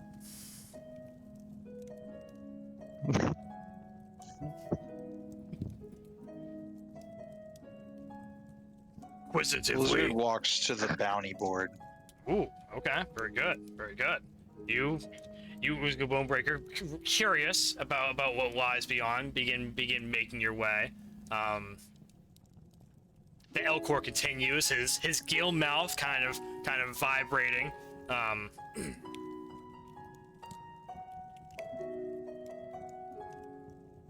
Inquisitively, what brings you to the city of Garza, Crimson Bones?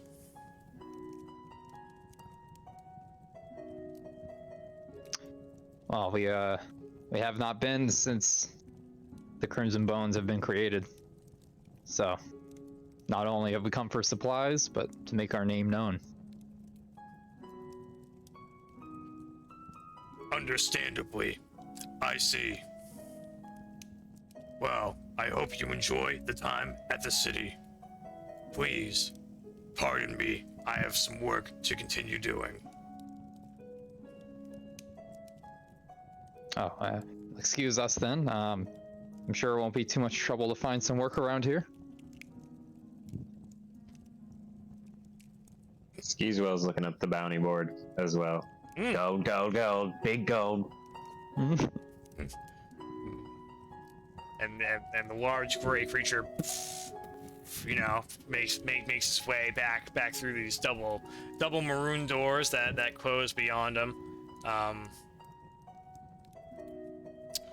And just like that, the Crimson Bones are back in action. And Agatha, the lady beyond the counter, goes on to bust down what the Mercenaries Guild is all about. So not only do you guys have the ability to pick a title, which you've done already, the Crimson Bones, that will be the name of your official adventuring band. You are also able to pick a symbol if you guys desire, which it's totally up to you guys, whatever. Nice. And this will also gain you a lot of traction and reputation, allowing you to, officially gain the ability to hire your own recruits or mercenaries of your own. Of course, bear the name, the bear the business, but I think the Crimson Bones is quite snappy, gents. I was hoping she'd say that name was already taken. We have to use Crimson Bones 1, 2, 3.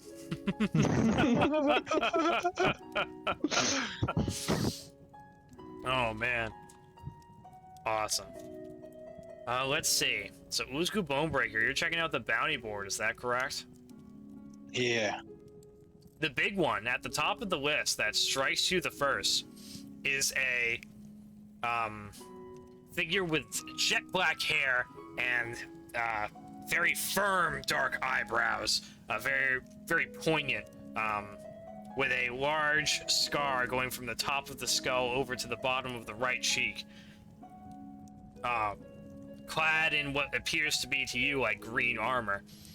It says, Scaramouche the Terrible. Wanted dead or alive for 3,000 gold pieces. That's a big fat one at the very top of the bounty board.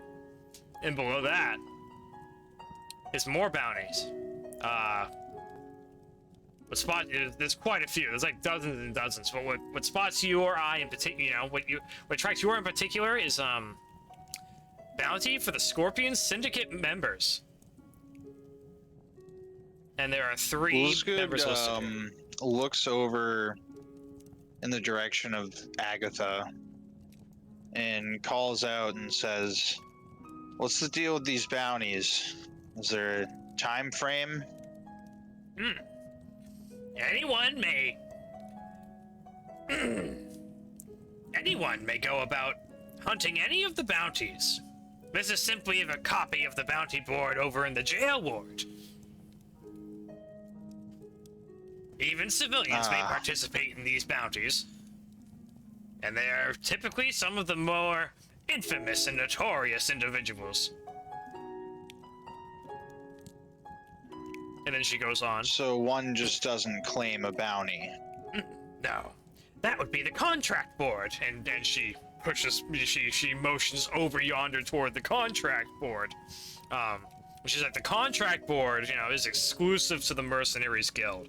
Only registered members can engage with, contracts that are posted on the contract board. And that's kind of, taken at like, a bid for the job almost type, type thing. Where it mostly comes down to first come, first serve. And there's a good portion of different jobs listed throughout the contract board if you have any interest in them. And then she points out the groups board as well. I tell her I'm interested and want info on the bounties for the highway, the Scorpion Syndicate, and any info on Scaramouche. Damn.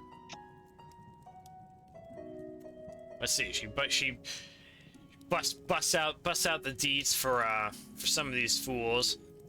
She tells you that Dag, the Butcher, is the leader of the Scorpion Syndicate and recently escaped from like the Garza jail system. In which he was incarcerated, so he's, he's the big bitch.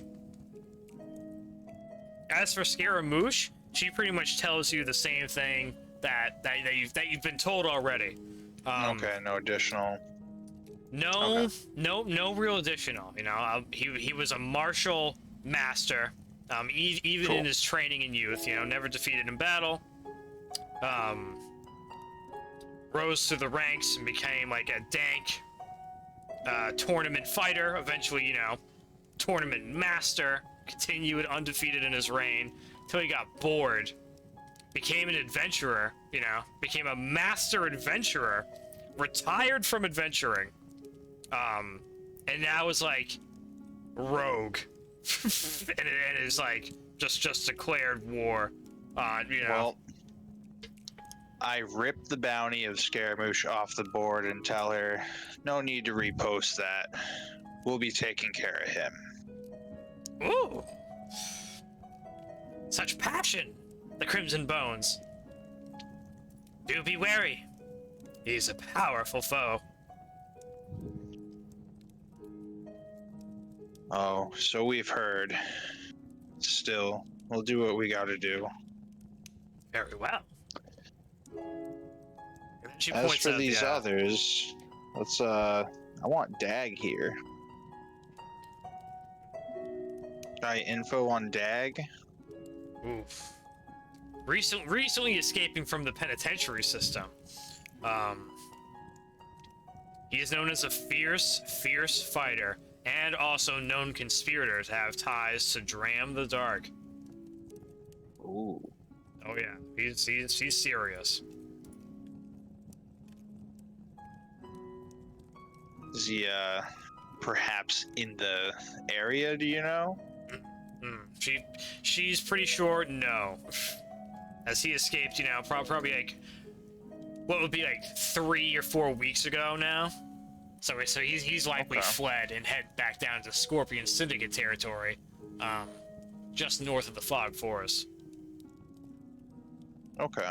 Which kind of checks out with what you were told about the Scorpion Syndicate earlier. Could very well be why they're, operating in the area again. Perhaps they have their leader back, and that's, boosted their confidence to operate once again. Yeah. Or something like that.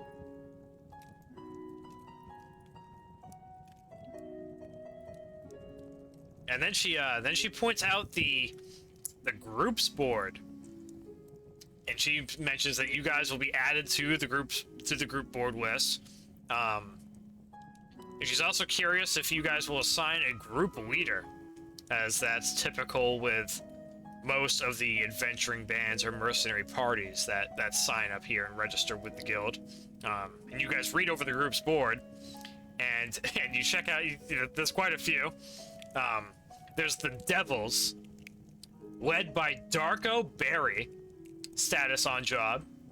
The Bulldog Riders, led by Carlos Three Toes. Status on job. The High Jackals. Group leader, Yerlin Gouge.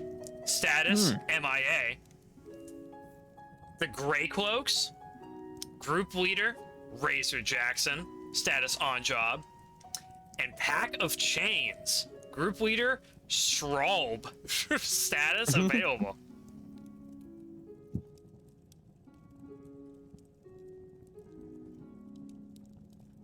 Very interesting. Is this group board for teaming up or just for notice of who's around? Just for notice of who's around, and they do their best to keep the status of these teams up to date with the best they can. Very good. She also mentions that your IDs will also double as they're technically magical in nature. So they will allow the Corvids and Ravens that they use as messenger birds to be able to locate you guys easier. Not what is it? Omniscient, perception to locate you, but they'll have your scent for lack of better phrasing.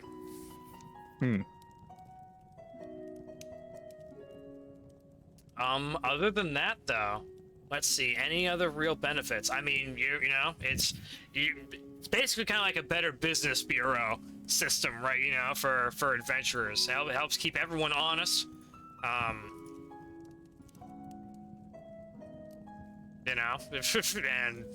And that's the long and short of it. That's the long and short of it. Generally, the adventuring groups tend not to step on each other's toes when possible. And there's very, she mentions that, cooperation isn't, unprecedented, but it is more the exception than the rule.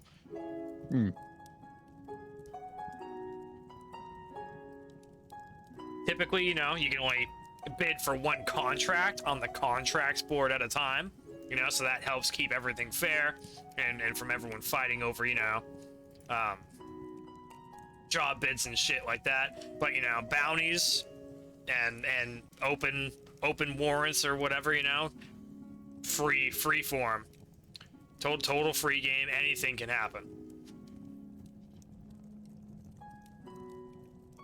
Very good. Okay. Let's see, is there anything else that best me mentioned? Yeah, I mean, you guys could assign a group leader if you want to.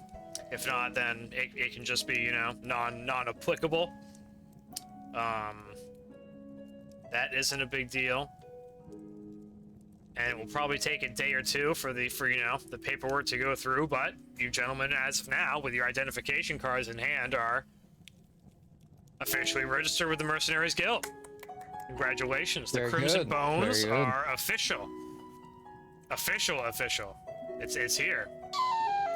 Yeah. It's time. Nice. It's a big deal. It's a big deal. We are the Crimson Bones. Look at our IDs. Yeah, she does explain if you, she explains if you show that to a guard, they'll, understand immediately, what the deal is. Awesome. Cool. I ask if the membership grants us any bonuses or discounts in the wider city, rather than just the Mercenaries Guild. Unfortunately not. Do we get free bread from the Baker's Guild? Skeezewell smells the bread. She's like, ooh, I wish. Unfortunately, no one gets free bread from the Baker's Guild. She does explain that, the types of groups and characters that they have in here are so vast and wild. There's no guild-wide accepted discount. People will likely just, have a higher disposition, toward you, right, if you explain, show to them that you are, official. And, but really, discounts or any perks among the common folk or etc. are really up to the individual standing of the groups within the guild. I understand. Makes sense to me. It's a pretty heavy reputation-based system. Very good. We took the Scaramouche one, so it's the only contract we can take, right? Well, bounty. Yes. Sorry. No, Yes. no. It'll be a little confusing for a little while. Contract and bounty, not to be confused. Yes. Yes. Scaramouche, free range, open wild target. The contracts board is as follows. There's first one, kind of like down on the bottom. It's like torn and ragged, kind of like stained a little bit. It says, "Find my chickens," and then it says underneath that, "Hens Missy, help. Contact client for more details."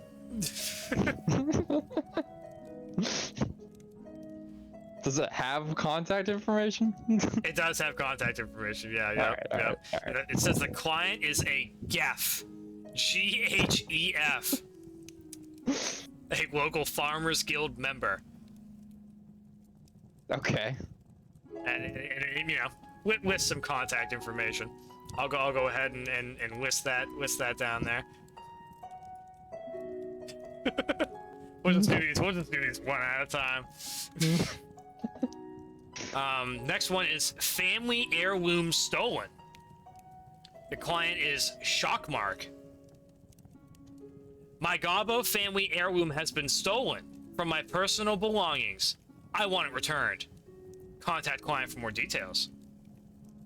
Shockmark the Goblin. Lost a valuable item. Needs help finding it. Shockmark. I'll go ahead and place that one down there as well. Nice. Let's see. Next one is protection. Client, Glarthier. I'm being hunted. They watch me wherever I go. Protect me and my gold is yours.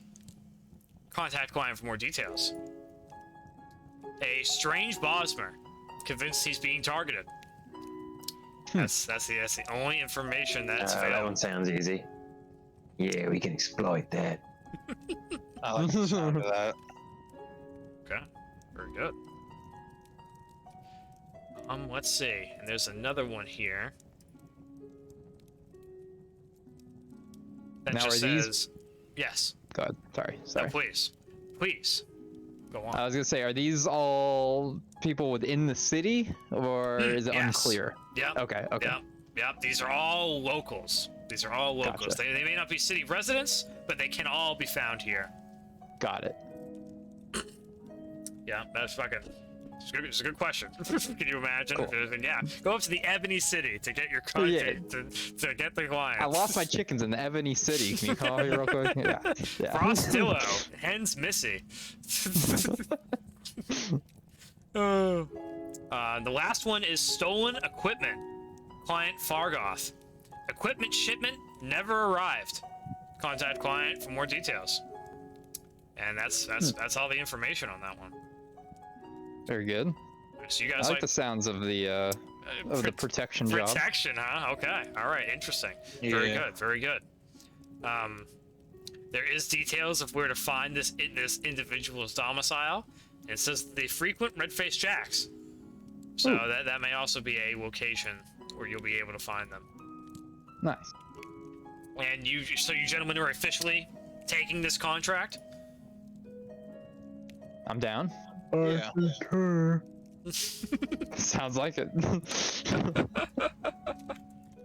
Okay. An enthusiastic yes. Status accepted by the Crimson Bones.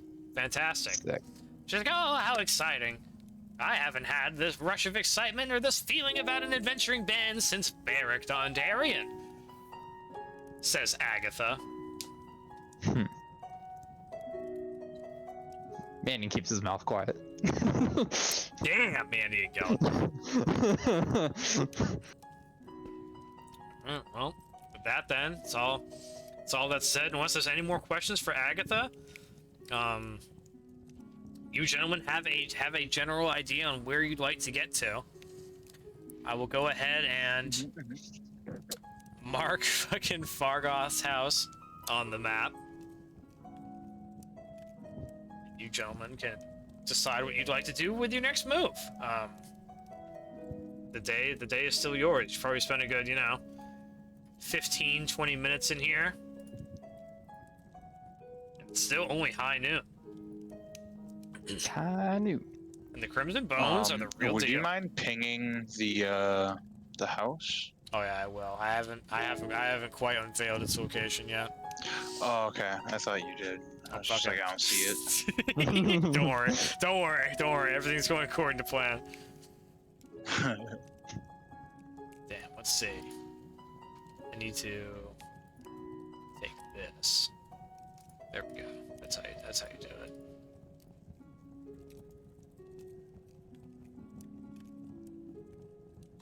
Oh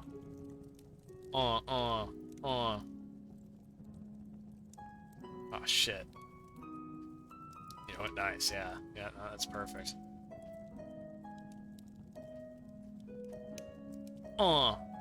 Shit. Boom. Boom. Fargoth's house. Boom. Centrally located, just next to the Garza Square. Nice. All right.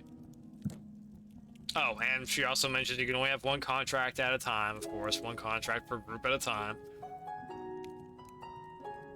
I guess that's fine.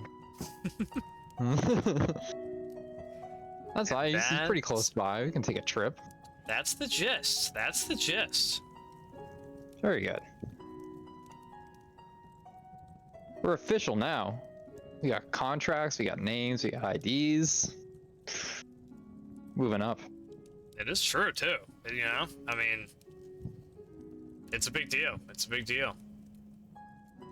If you guys didn't have a name for your adventuring party by now would be like the time where, you guys would have really thought about making one. Crimson Bones 1, 2, 3.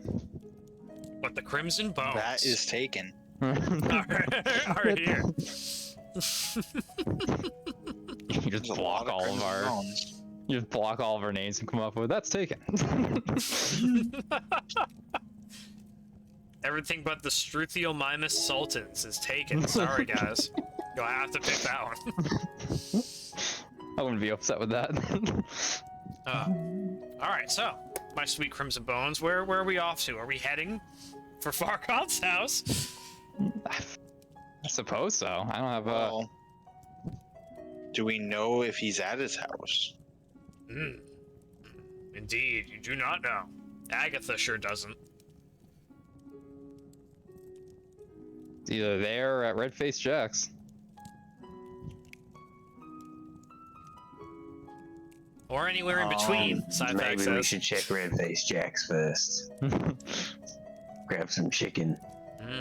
I like Red-Faced Jack's, says Syphax. Alright. We can definitely do that. Hey, Ulzgud, do you collect payment on that delivery, or is that from Red-Faced Jack? Can you go back for that? Yep. Alright. Perfect. Good thinking, Mandion. Nice. Yeah, I guess we'll go to Red-Faced Jack's. Okay. Alright, very good. On the way back to Red-Faced Jack's, which direction do you gentlemen wish to go to navigate the Windy City? Ulzgud just begins to stride towards the most direct path, and we'll see if anyone objects. Yeah, I don't want to walk all the way around. I'm sure those rumors are a joke anyway. Let's take the shortcut. I'll go anywhere. You guys step forth into the dank, Snickleway ridden district that is the 6 points before you. Looks like the streets are just deserted, like a ghost town. Every now and then you see like a disheveled, like rag clad person, you know, on one side of the road or another, just shuffling about, or laying up against, you know, some of the structures. And it seems from what you guys can tell, the structures up ahead are some of the most ramshackle you have seen thus far. Where the other structures have been, you know, tightly packed together and stacked in a lot of ways to make use of, you know, vertical space in the tight quarters of this city. These are just like shantytown like buildings that are like constructed one on top of the other, and like some are like leaning into each other and like touching, like not allowing daylight to pour through in some areas, and some of that, you know, the alleyways are among the tightest here. The streets are filthy. You don't see a guardsman in sight up ahead of you. It just seems like it's completely derelict. It is the 6 points. Ah, see, no crowds. We can slip right through here and be there in no time. Exactly. Oh, good. I'll roll some joints. All right, hold on. I need a little flavor text here. So Skeezewell uses the Mage Hand, and he uses the bird to cast a second Mage Hand so that he can roll 2 joints at once. Okay. Give me a Skeezewell begins doing that. Give me a charisma attribute check. Skeezewell Binbag flat, as you're able to do so, but I'd like to see how well you can conjure your second mage hand via your chicken arcane source. Where am I clicking? You can just click on the charisma attribute itself over on the left, and that will roll your charisma. Ooh. You have a hard time. The young chick seems rather uncooperative, and The bird is like struggling to like twist his neck fast enough. Come on. Skeezewell can only roll one at a time. The other one is just like falling all over the place. Unfortunately, it is not quite as smooth as, you know, you envisioned by any stretch of the imagination. Nevertheless, the Crimson Bones continue making their way along. Let's see, what would be good? Back that, there you go. You boys push your way along.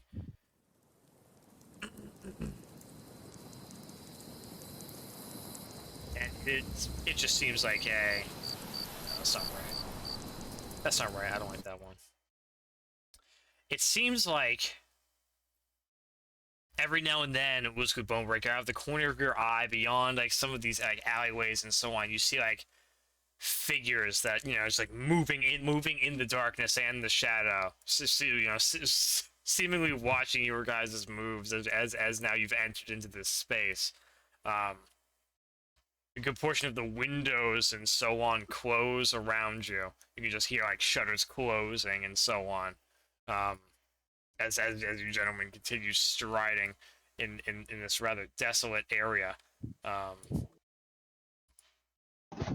You gentlemen spot on the corner here what appears to be a sign dangling, that appears to be a small scale. This could be an old shop of some kind that you gentlemen have stumbled upon. It's up to you. It's up to you, gentlemen, if you desire to wander anywhere near it. I don't know, probably not worth our time.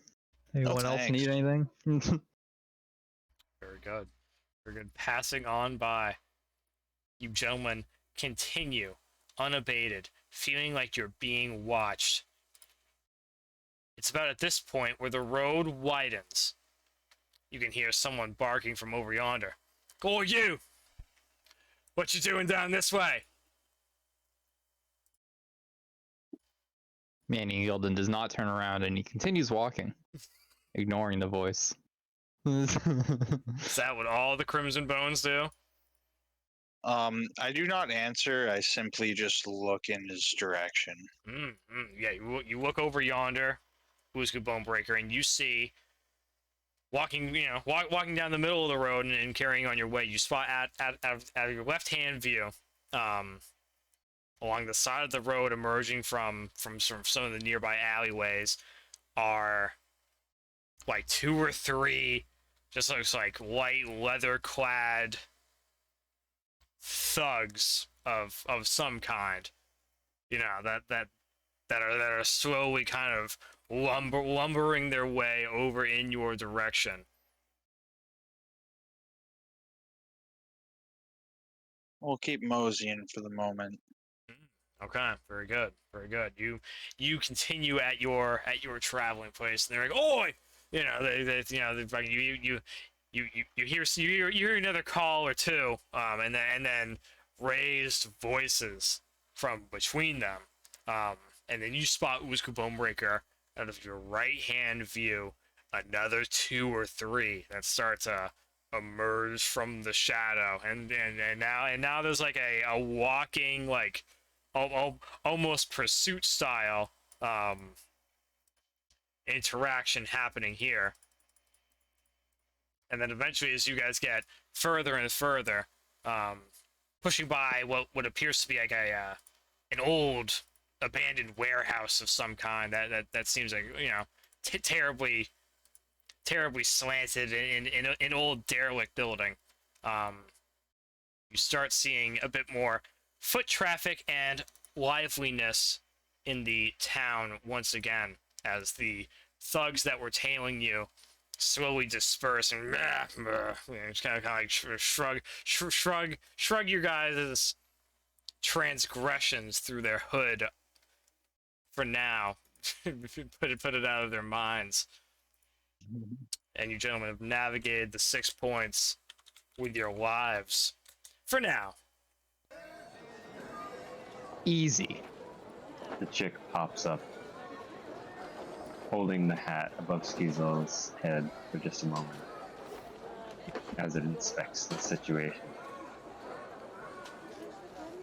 It peers about. You gentlemen are starting to get into a much cleaner section of the city, where again, the traffic is starting to pick up once more. And before you gentlemen know it, you are making it down the snickle-sided alleyway, of the large red-faced Jack's building. And before a moment's notice, you gentlemen are entering within.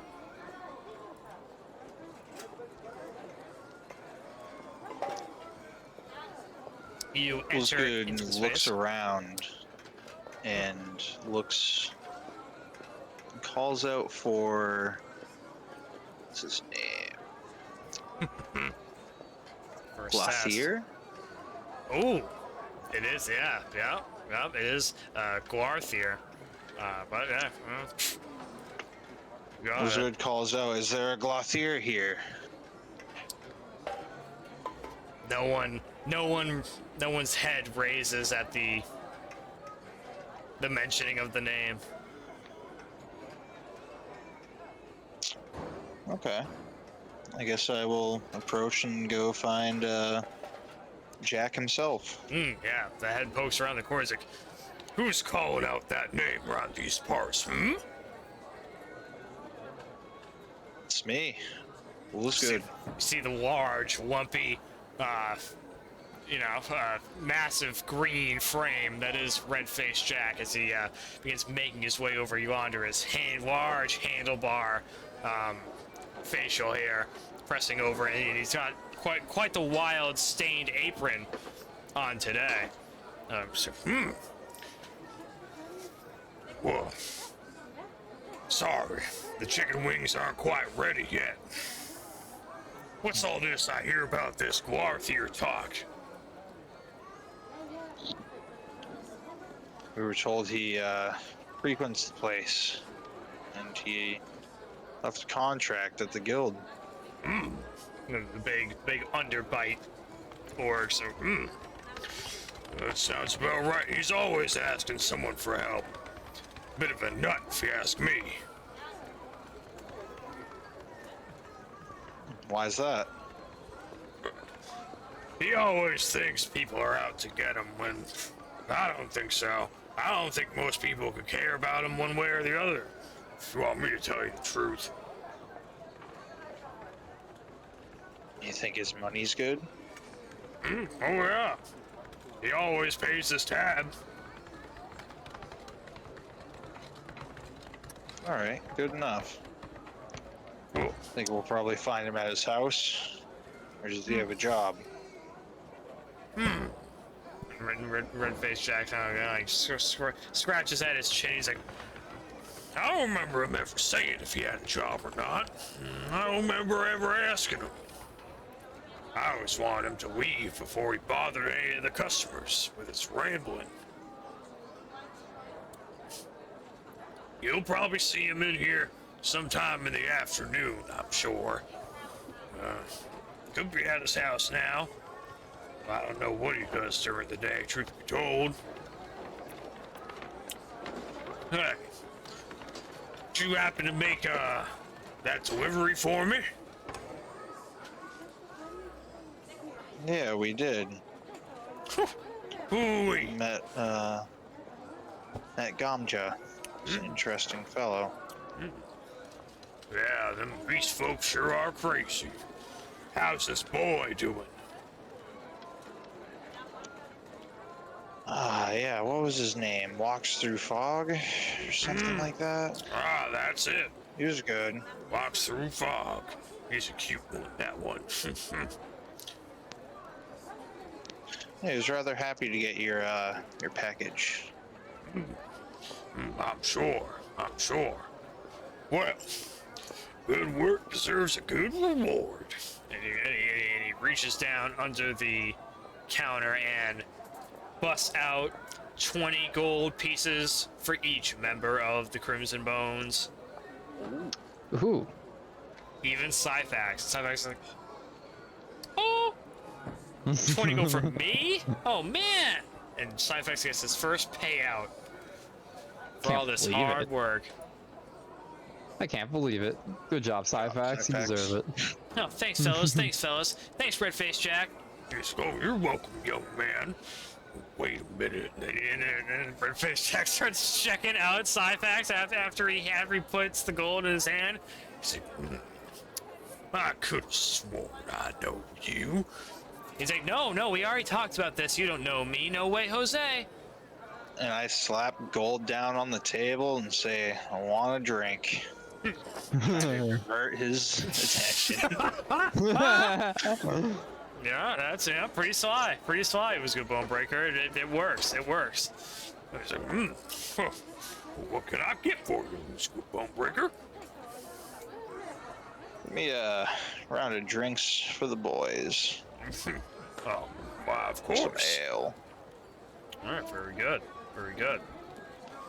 I think it's like, what, 2 gold per ale, so... Skeezewell wants to buy chicken wings too. I know they're not ready, but... Oh.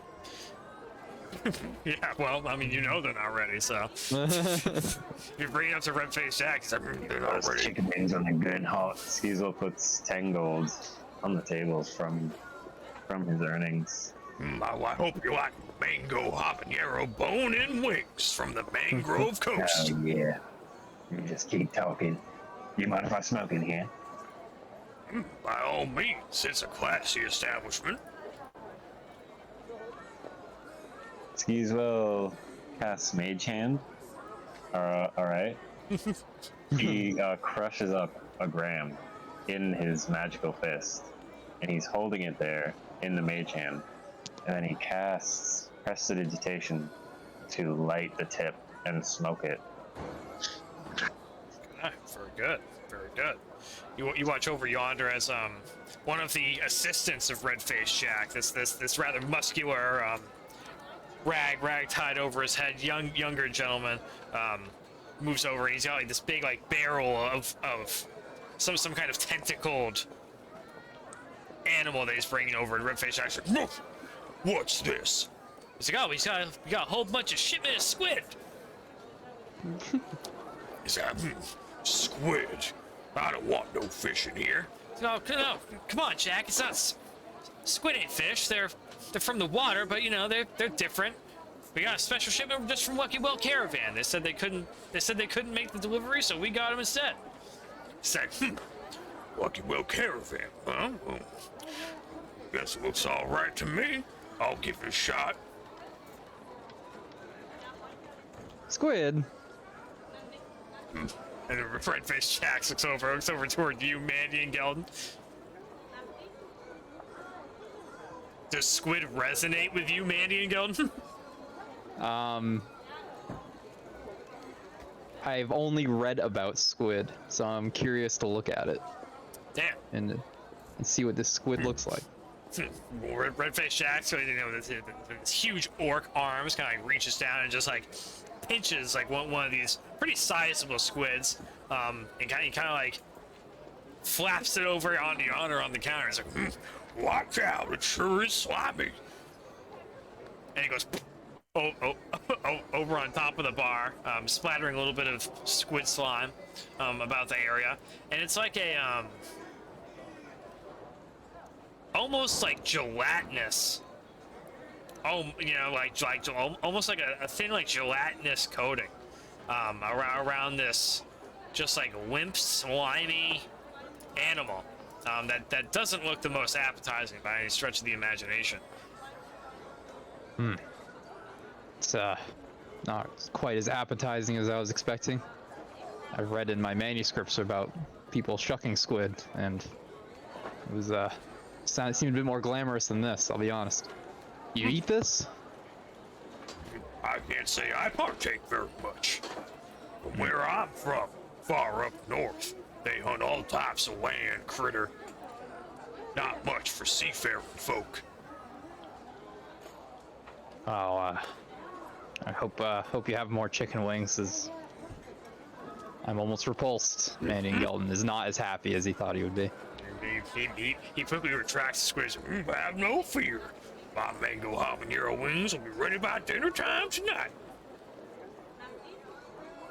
Well, we got some time to kill. We're looking for Glarthier anyway, so if word is correct, he may be here later. I think that could very well be true. And Red-Faced Shack goes about it. He's like, Say, Mandion Gelden, do you know how to prepare any of these squid? I've definitely learned about the ways of shucking. I've never done it myself, but I'll certainly give it a try. Can't say it's gonna go perfectly. Well, probably better than I could do with these big old clumsy hands. Well, certainly not a sous chef, but we can help you out. I have some time to kill. Very good. and you go about assisting and trying to learn the essence of shucking squid with Red-Faced Jack for about noon. For about like 20 minutes or so. You Nice. know, this will determine if you're gonna want to continue doing this, or if Red-Faced Jack is gonna want to have you continue doing this. I don't know. What do you think you want to roll for shucking squid? I would say it's more of a dexterity action. I'd agree. I'll allow you to make a dexterity attribute check, flat. Very good. Yes, you're the one leading this, so Red-Faced Jack won't really be able to assist. Yeah, you come out, especially like wearing your armor now again. Like you come out, you know, with a bunch of mangled squids. Like a bunch of like crushed, squashed squids. Only one of them could be like even remotely considered shucked to any you know decent capacity. Well, I did my best. It's more like a gelatinous mess now, though. It was a good try. Maybe I can make it into a soup or something. That's what I was going for. Good thinking, Jack. Yeah, he just tosses the entire barrel of squid aside. He's like, all right, time we open for lunch. And then you look over yonder, and the saloon-style doors are like unleashed for the public, and the public is now that it's high noon, the public is allowed to enter into Red-Faced Jack's, as up until now, the only people allowed in are those that have board of the area.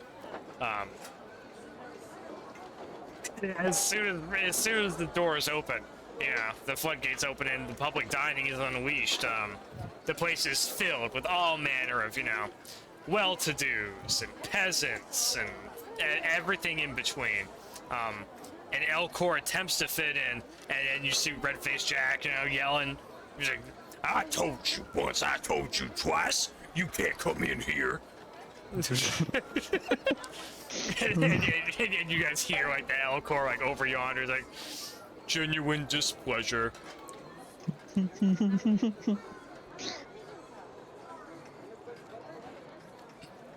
So you keep trying to force your way and ruin my doors, there's gonna be hell to pay, you big gray beast. And then you hear over yonder, like, with barely constrained menace, try it. And then you watch like Red-Faced Jack, like sorry, starts like lumbering his way over, and he gets into like a pushing contest with this large gray Elcor. And then there's like a table of guards. There's quite a few different individuals in here now, and it's quite the spectacle for the drinking and public dining. Individuals currently enjoying Red-Faced Jacks.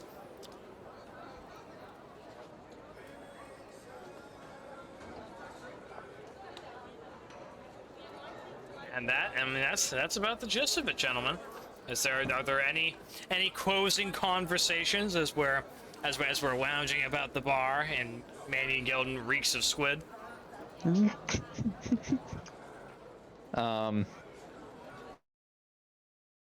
No, I'd just like to sip down my beverage.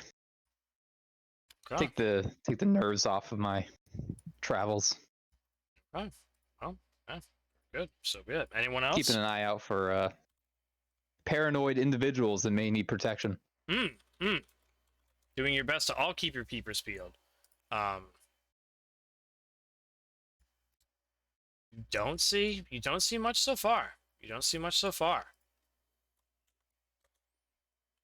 Can I ask Red-Faced Jack if he can point him out to me if he sees him? Red-Faced Jack says that even though you failed at shucking the squid, he will extend this favor. Oh, thank you. Because he appreciates your patronage.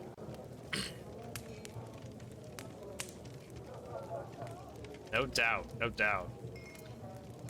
And unless anyone has anything else, gentlemen, I think we'll call it here. Very good. Hanging out in the pub. Yeah, only about an hour or two has passed. Pretty much like three hours maybe or so in game. And you've all gained some things, spent some money, gained some money, got some treats, etc., learned more about the city, and are an officially registered adventuring party. Excellent. Yeah. That's a busy day. A pretty bit, did a lot. You almost got mugged too in the 6 points. That would have been good. That was close. Almost got mugged. That's right. Never should have come here. Never should have come here. Can't wait to kill you and count out your coin. Oh, well done, gentlemen. Until the next one.